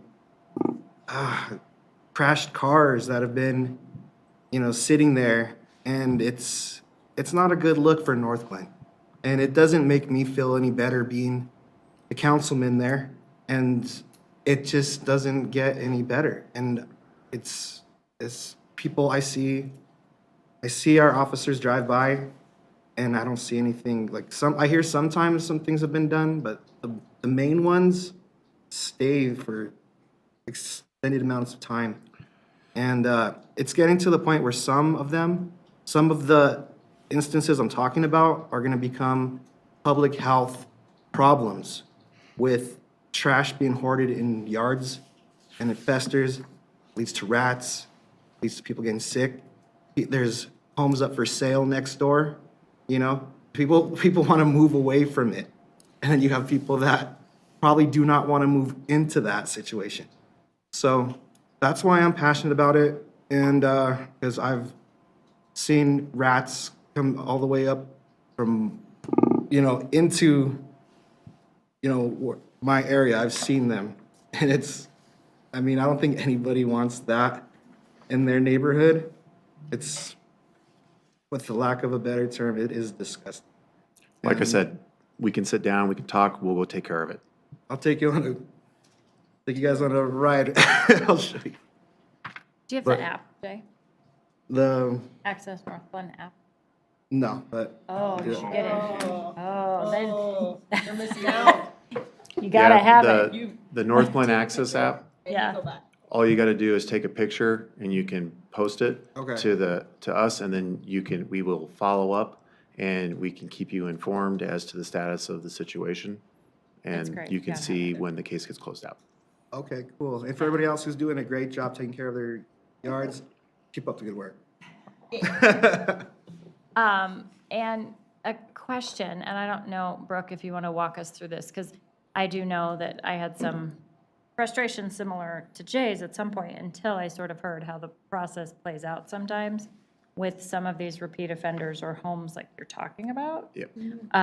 Can you talk through that? Because sometimes your hands get tied as well. So there's a lot of challenges with code enforcement. A lot of it has to do with if we have to write a summons into court, do we have enough to prosecute and successfully prosecute? And one of the biggest challenges we have, which is specific to some of what you're talking about, is what we call fix and flips, where we have people who are buying auction vehicles and then moving them around in the neighborhoods and not plating them properly, and then basically they work on them in their driveways. And we have a very difficult time prosecuting that because that's a home occupation violation, and we actually have to show proof that they are transacting and that this is a business operating out of a home, because unless we get someone to admit it or we can verify a sale or purchase of a vehicle, those are some of the big challenges we have. In other instances where we have complicated cases such as landscaping and other things, we can grant up to extensions, and I'm happy to walk you through our procedures, policies, and procedure process. But in some instances where you have hardship, where people don't have the financial means, what we do is we turn them over to the court, and the court can sometimes provide better assistance and or relief or more time. But then the other side of that coin is that the community then sees nothing happening, and they're going, why is nothing happening? This property looks horrible. And so there's always circumstances like that. I think the other thing that we struggle with a lot is we've had people weaponize code enforcement over neighborhood disputes, where we have one resident upset the neighborhood, and then next thing you know, we get 20 complaints. And I know that over in your ward, there are a few streets where I can show you on a heat index map that we've created where you can tell just by the season when someone has filed a complaint, because then the whole neighborhood lights up like Christmas, and there's multiple complaint violations on everybody's property. And a lot of it is, yeah, there's a violation, but is it nascent? And are we acting because it was a complaint? Yes. And so that's what upsets a lot of people also. So it's an interesting dynamic that we struggle with, but I hope that answers or what you were hoping me to elaborate on. There's just a lot of, because It- sometimes I think it's going to be a quick access Northglenn photo and it's going to go away. And then it turns into, maybe a conversation, maybe a citation. They don't do anything. Then and sometimes they'll just let it go and they won't go to court. They won't do anything. And that can be frustrating, but I would use that app to start. It's very, Nick. Madam Mayor, I just want to kind of go off kind of what Jay was saying, and just an idea. Our police do a wonderful job, and I do not expect them to be driving past every car on every street with the code book in their hand, thinking, how's that thing been there for 72 hours? So they park, 15 feet from the hydrant. And so I was thinking, instead of maybe doing an overall code enforcement, maybe a targeted one, kind of like what the like the Highway Patrol does with click it or ticket, or when they do their left lane procedure. So like maybe 1 week it's fire hydrant enforcement, because when you talk about turning into a public health hazard, in my neighborhood, there's plenty of cars parked in front of fire hydrants and nothing happens, and that's a danger to everybody, not just a nuisance. It's a real danger. So I don't know, maybe some targeted code enforcement, like we put in the connection, say, hey, we need to do better, Northglenn, and I don't know. I don't expect them to be going past every car, making sure it meets every municipal code, and that can be tough. You guys do enough, man. Thank you. I'm talking about wrecked cars, like people's driveways that are just wrecked. I don't know if they're utilizing the parts for something else, or if I had one guy that said that he flew through the window and he wanted to keep it because it was sentimental value. I'm like, man, I would get rid of that truck. I don't want to see. It's insane. And I don't know. I feel bad that I get so, fired up about this, but it's just, because we take pride, I take pride in living here in Northglenn, and take pride in how we present our home, and if the people across the street need their, I do like what you do, and you help people out that need the help, and then some people just won't help themselves, and it's like, please just do the right thing, like just take care of what you have to take care of, and for the greater good, because it's out of hand. Did you have any? No, man, thank you. Okay, thanks. Catherine? Yeah, I just was going to hold it up. Access Northglenn on my phone I do walk around and I've used this to report graffiti and other kinds of problems like that. So it really is effective. But I'm going to put in a picture of that. And I think code enforcement's doing a great job with the circumstances. I know I get calls sometimes from people who want me to report something because I don't know if it's that neighbor on neighbor thing or what, but I know some people are afraid or intimidated to report someone. And, if they don't think to reach out to their ward representative, then it just never gets. Yeah, and just for the public and council's edification is that if you can call in an anonymous complaint and if staff can independently verify it, they'll take it on as a proactive case. So we do that majority of the time. I mean, we get a ton of anonymous complaints, so. Just an FYI, they will Cora you and people will know it was you. So, just so you They know. already know who I am. That's how it turned me into a How stalker. they know, live on the block forever. It's fine, though. I think it's appropriate. Okay. Oh, Shannon, sorry. I saw you. Thank you, Brooke, first of all, because I've had many residents issue complaints and they've been dealt with wonderfully and everybody's been happy. And at least one of them has been anonymous. I just want to say I'm really happy to see that you vet those a little bit before because I know someone who just told me that she believes she's targeted. And so there are instances that there could be some little bit of, some prejudices because of nationality of your neighbor. So I'm really happy to hear that you do vet those because that can happen and that's unfortunate. And then I just have a question because I'm not sure. What about if the mess is on their front porch, like their entire porch, their front porch that's open is full of junk and kind of used as a storage area? Is that something that Yes. code enforcement also? Yes, if it's visible from the public right of way, we Even can. if it's on their front? That's correct. Okay, Yep. great, thank you. And in Village Greens, that is an ongoing problem, so. And it is actually one of the areas that we do target regularly because of the substantial amount of code violations that there are on an annual basis. Even single family homes. Yep, Pretty. yep, absolutely. Councilmember Brown. I know this is a hot topic and we talked about Jay putting a Access Northglenn on his phone, but I just want to throw this out to all the council people. You want to have your constituent who's complaining about it, make the complaint. You don't want to be the one who's always complaining about it because that's going to come back at you. We've had a couple situations, even me, where they've wanted to know, it's all public record. How much are you bitching about on our street, Becky? Have you turned me into code enforcement? Did you do this? And you don't want to get into that situation where you are the one who's complaining about everything. So make sure that, if your neighbors have a complaint or they're coming to you, I think it's very beneficial to have them file the complaint.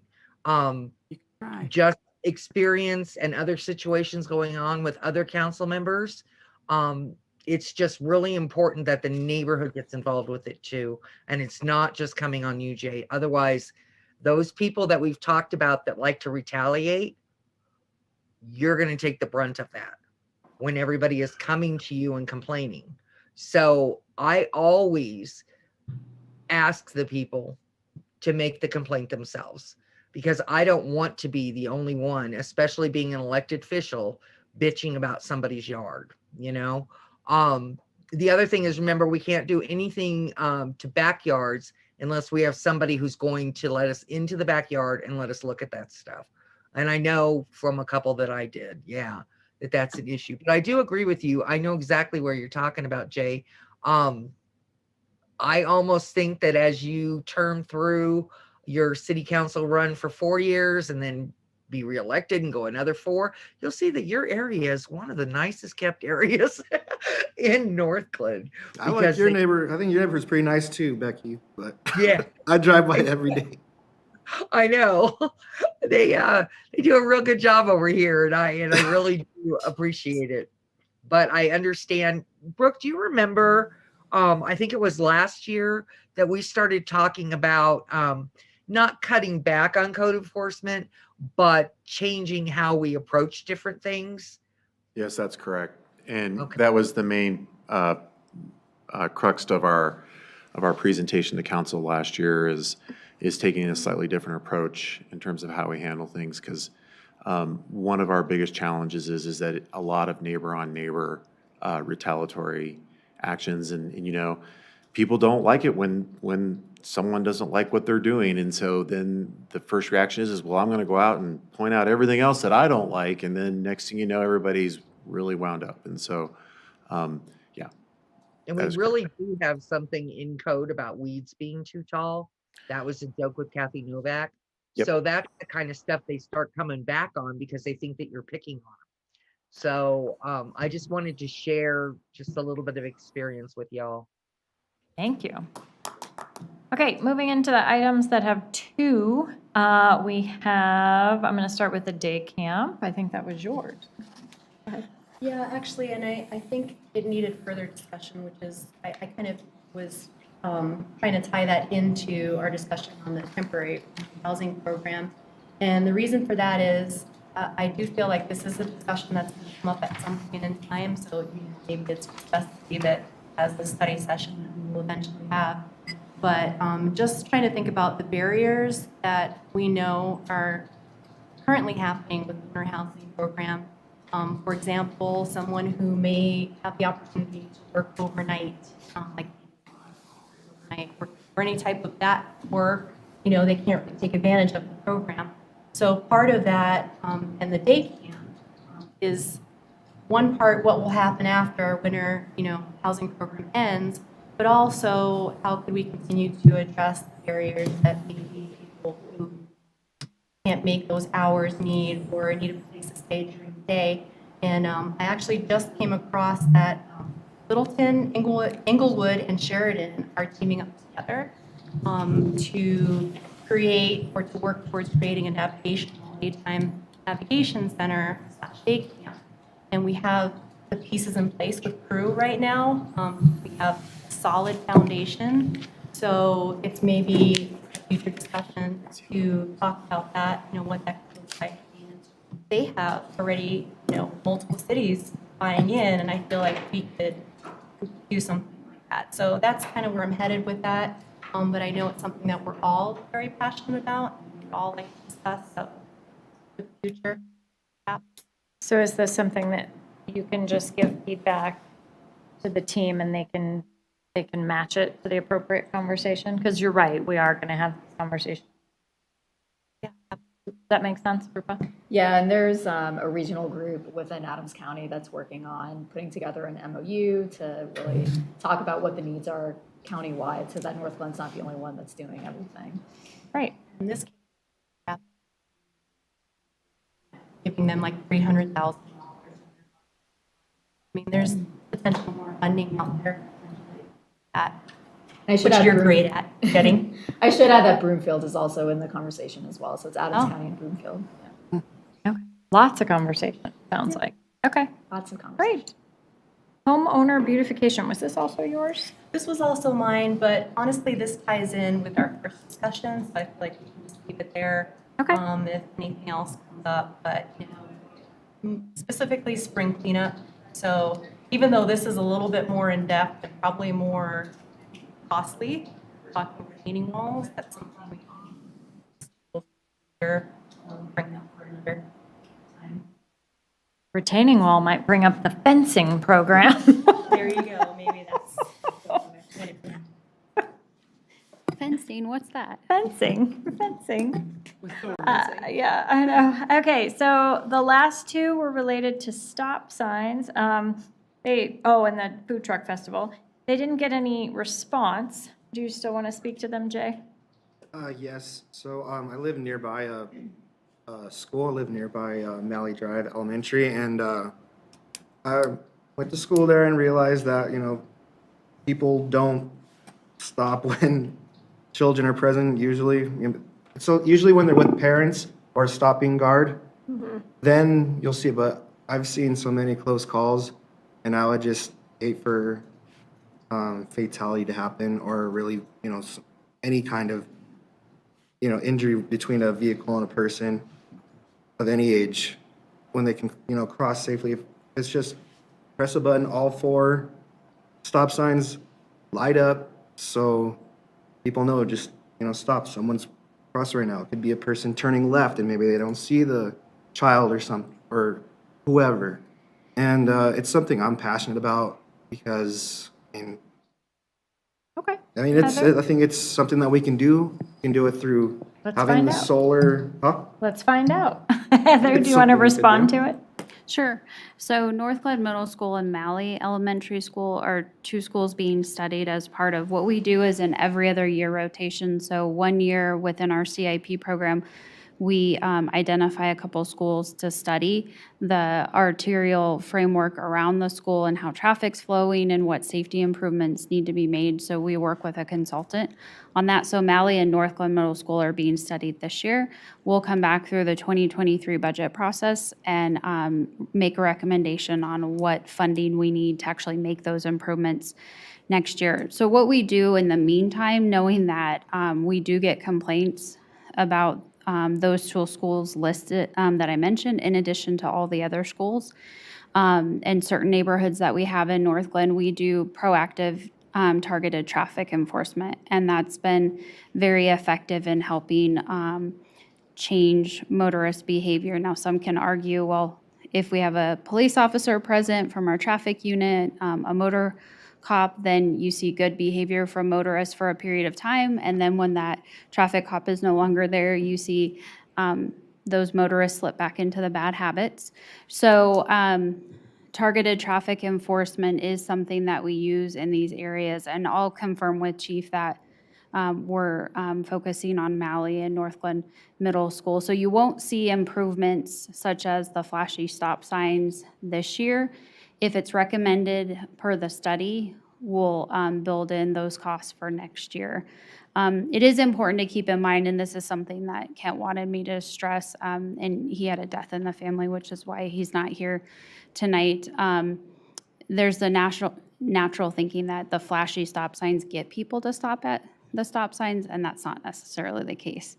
So while pedestrian activated signalization does help, and you see that we use different tools within and around school zones, it doesn't completely stop. So the bad motorist behavior. So we're finding in some of our school zone areas that we do the improvements, plus we need that targeted traffic enforcement through our traffic unit, and the combination thereof and the continual moving that enforcement around with those areas, because it's not completely foolproof, unfortunately. Right. Like I think that if you had more, if they did have, policemen that were there during school when it goes in or when they leave, I think that'd be great if they rotate, just so it might be fresh in the mind of the motorists. It could be that one time where they disobey the law or whatever, and that could be the time that they get caught. So. And we are looking at having a fully staffed traffic unit. I want to say Chief and Deputy Chief mentioned by the end of summer. So right now we have 2 traffic officers. We were down to 1 at one point. So we're ramping up to 4, and that you will feel that, and you will see that unit out and about throughout the city, especially as we get into the spring, summer months, and they're on the motorcycles, which is a more effective way to do a traffic enforcement than the visibility that you have with the police vehicles. And those traffic officers seem to like each other quite a bit, which is nice. Yes, I saw that Facebook post recently as well. Councilmember Brown. I know that we're looking at the school zones and everything, but I just want to remind you that that 3-way stop on Irma is a really bad area. So I know that we're looking at the school zones, and I know that kind of falls into the school zone, but I do think that I'm gonna jump on Jay's bandwagon here. We do need more flashy stop signs. I know that, and it could just be me because I'm super vigilant about my speed limits and stuff like that. But that one stop sign that we have on Claude that gives the speed limit and flashes is really awesome. And I think it really does slow people down. I'm always looking to see what mine is, and I'm like 3 blocks back. So I do want to look at the flashy stop signs. I love that, Jay. In other areas than just around the schools. I think that it'd be beneficial to the city if we highlighted some of our stop signs, because even if we get one extra person to stop, that's one less problem. And that intersection at Malley, before you go on to the school for Malley Elementary School, and then hit that other thing of stop signs, that's quite an area where I have seen not a ton of accidents, but more than I would think should be right there at that stop. So that I'll get off my soapbox, but I think that it's more than just school zones. I'm totally for it in every school zone, but there's a portion in the school zones that is the responsibility of the parents not to dart out between the cars with their kids because they have their kid. Look at Julie. You do that, Julie? Not to dart out between the cars, go down to the crosswalk. That's responsibility on our parents and things like that. But I think that we have a responsibility also to provide a safe and secure area for them. So I'm back on my bandwagon of my flashy lights on Irma. Thank you, Shannon. Julie, I don't want to hear that you do that. I just have a quick question I'm probably confused because I can't remember where everything goes when, but was Westview also supposed to be in that study? Middle? I feel like it was, so that was my question. I thought it was. Off the top of my head, I don't recall. I can look and I'll say again. Yeah, it wasn't for 2022, it's just. It wasn't for 2022? It may have been pushed out, so I'll follow up and find out for you. Yeah. Julie? So Becky, I may be one of those. If you are sitting in front of Malley Elementary at 15, Julie is running with her 3-year-old on her hip, trying to make it for the drop-off. So it's a great site. If anyone wants any entertainment, that's where you find me. Yes, it's awesome. But I am gonna jump on this as well because I think pedestrian safety is a huge concern for our city. And looking at areas outside of school zones, I think is also important. So as I'm going up and down Washington, dropping kids off in the morning, Washington and Muriel, as those kids are going across to Northglenn Middle School, I mean, they're crossing Washington at a very busy time when people fly very fast. And so even just a reminder of hey, there's a pedestrian crossing, at that intersection, I think it would be helpful, as well as Washington and Malley, because those are where the I call them little. I mean, they're teenagers, I guess, but they still look little to me. Those little guys are going across a very busy street. And, sometimes cars push them a little bit to move faster as they're trying to take lefts and stuff. So I think that, having a strategic way of how we look at where these are focused, not only in school zones, but outside of them as the kids are moving to school throughout our community, I think could be really helpful. I don't know what that looks like, to actually implement something like that or what it would entail, but, I just think that, especially along Washington, from my experience, we have little guys who are moving across major streets when people are flying. So it scares me. So I'm hearing basically a need to have a discussion. So what I'm picturing is very similar to the traffic calming study session we had a couple years ago, where there was just a lot of information shared with council because, as you mentioned, Kent has research about whether or not flashy signs actually work. We've had these discussions in speed zones. That doesn't mean we don't have passion around pedestrian safety. So can we do a study session on pedestrian safety in the near future? I mean, we know that all of these things take study and time and money and probably people. So it would be delayed, but is that something maybe in We can. We are scheduled on April 11th to come back to council and discuss the pedestrian safety subcommittee idea that Councilmember Julie Duran-Malika elevated the last planning session. So the additional piece of it, let me work with staff and see if we can still stay on track for that discussion. So I need to do some thinking around that with staff. Okay. So it may need to shift a couple meetings, but we can try our best to get it Okay. brought Jenny, forward. I see your hand. You guys already have it covered. Oh. I just had one quick thing. Yeah. So on the flashy stop signs, for our No Need for Speed program, this idea actually came up from a resident during one of our meetings for Niver Avenue. And so staff, engineering staff did take a look at adding a stop sign in the requested place and brought it back to the street captain to ask him to go around to the neighborhood to ask for their input on it. And the response was, yeah, no, we don't want it.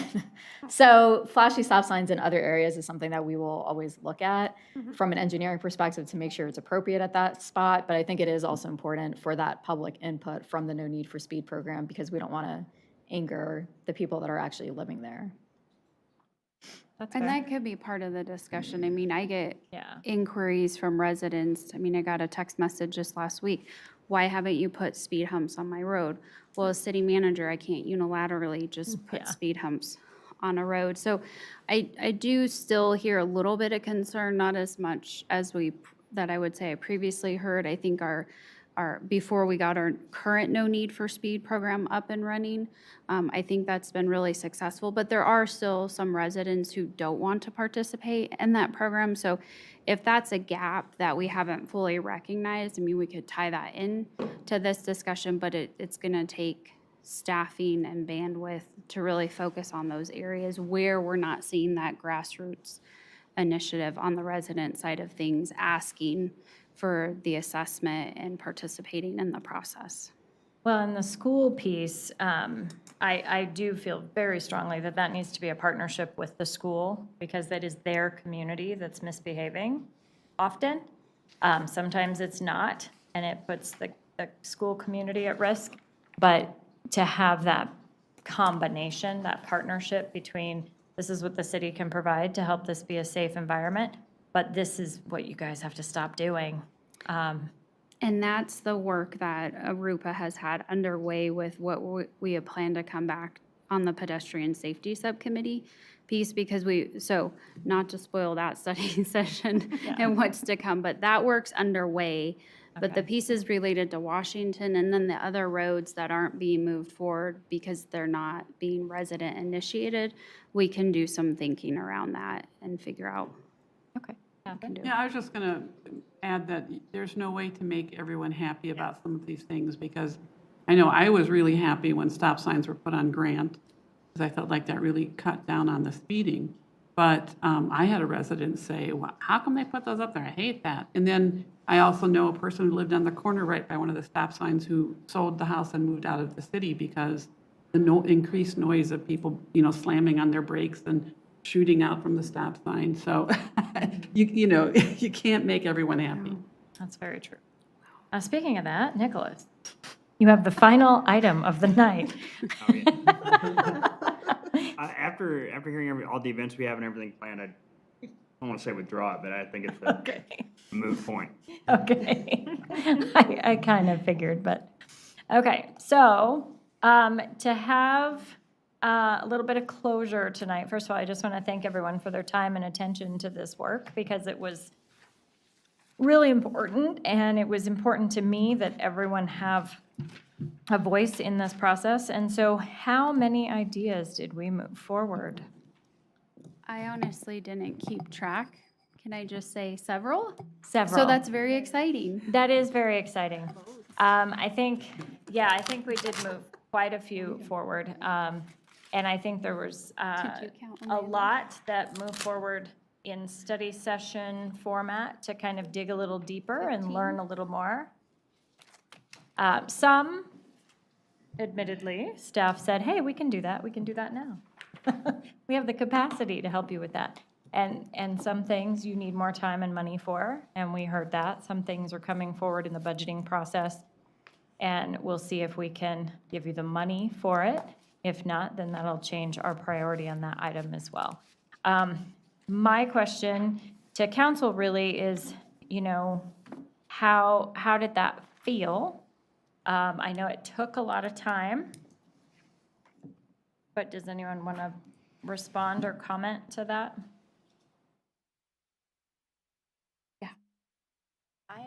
I loved it. I feel like it was a really great opportunity for all of us to have voices heard. I feel like we're, on the same page in terms of wanting to move certain things forward for our community. And I think the discussions were great. A lot of things we will come back to study sessions, and I'm really happy about that. But overall, I just want to say an amazing job from our retreat till now. It was just really awesome to hear everybody's perspectives, ideas, and twists, and hey, this could work or this can't work. So I just want to say I appreciate that, and I appreciate all of you. So thank you. Cool. I saw Becky put a thumbs up. That's awesome. Catherine?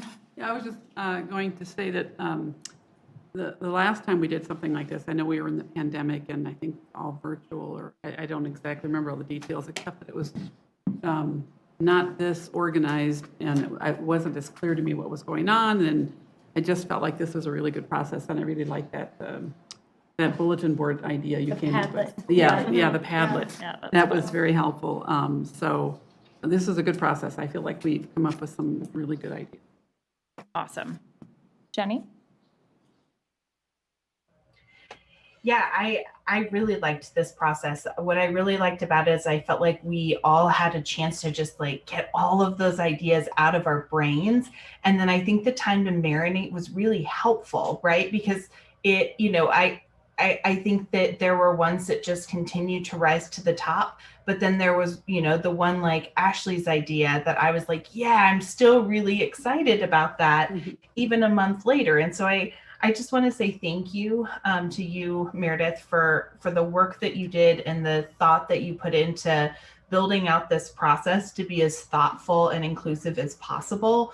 Because I think we really hit the nail on the head. And I have to say I'm proud of our team because we have a lot of really passionate folks with a lot of really good ideas who are doing really good work for our community. So high fives to everybody. I'm really proud of the work that we did tonight. High five. Julie? I also really appreciate this process, so thank you for putting this together and kind of running the show here, because I think it's been really helpful not only to get those ideas off of your chest, but also being able to discuss them thoroughly with each council member and getting a sense of where they're coming from.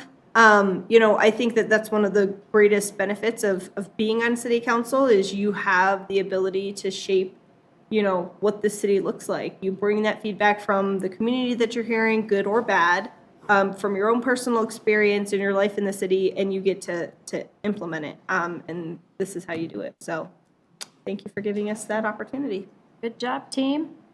Thank you to staff for listening and being such a part of it and being so willing to support our ideas and give us feedback. So it's great. And I will see everyone on Thursday. Could I say a couple things about Oh, Thursday yeah. while I have all of you Sure. here? Yeah. No, I won't do that too. That was funny. So Thursday, I'm going to adjust the meeting time from 6 to 8 o'clock just to give us an additional half hour. So I'll update the meeting invite that I sent to all of you. I just want to walk through the pieces that you're going to hear on Thursday night, and we're going to try to get the packet out to you tomorrow for Thursday. So the first piece is Jay is going with MIG is going to provide council with an update on the revised conceptual site plan. So based on the feedback that council provided at the last session, there's been a great amount of work that staff's been doing in partnership with Continuum and Jay to further refine the site plan. So you're going to see that. You're not going to see that information in the site in the packet because he is working on it and will be working on it likely until Wednesday, if not part of Thursday. So you won't open your packet tomorrow and see the updated plan. it's going to get presented to you on Thursday because of the tight time frame. And the great thing about Thursday's meeting is it's in advance of that March 30th meeting that we have scheduled. Now, we're still holding that.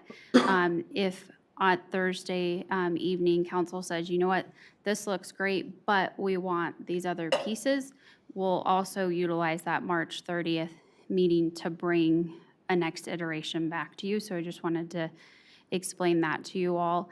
The other piece of Thursday's discussion is looking at the proposed location of City Hall. So there a lot of great thinking that has been done around that based on council's direction at the last meeting. AMD is going to be with us to talk you through where we're at, not only with that location and the thinking that they've done around that location, but also the budget. So letting you know in advance that we do need to look at increasing the budget for the new City Hall based on the vision and the space programming that how it's evolved to date. That's a significant number. It's approximately $10 million. So when we talk through that on Thursday, we'll walk you through the elements of why that is, not only market conditions, but adding pieces such as net zero and then the additional square footage based on just what do we need in this new facility and how do we do this right.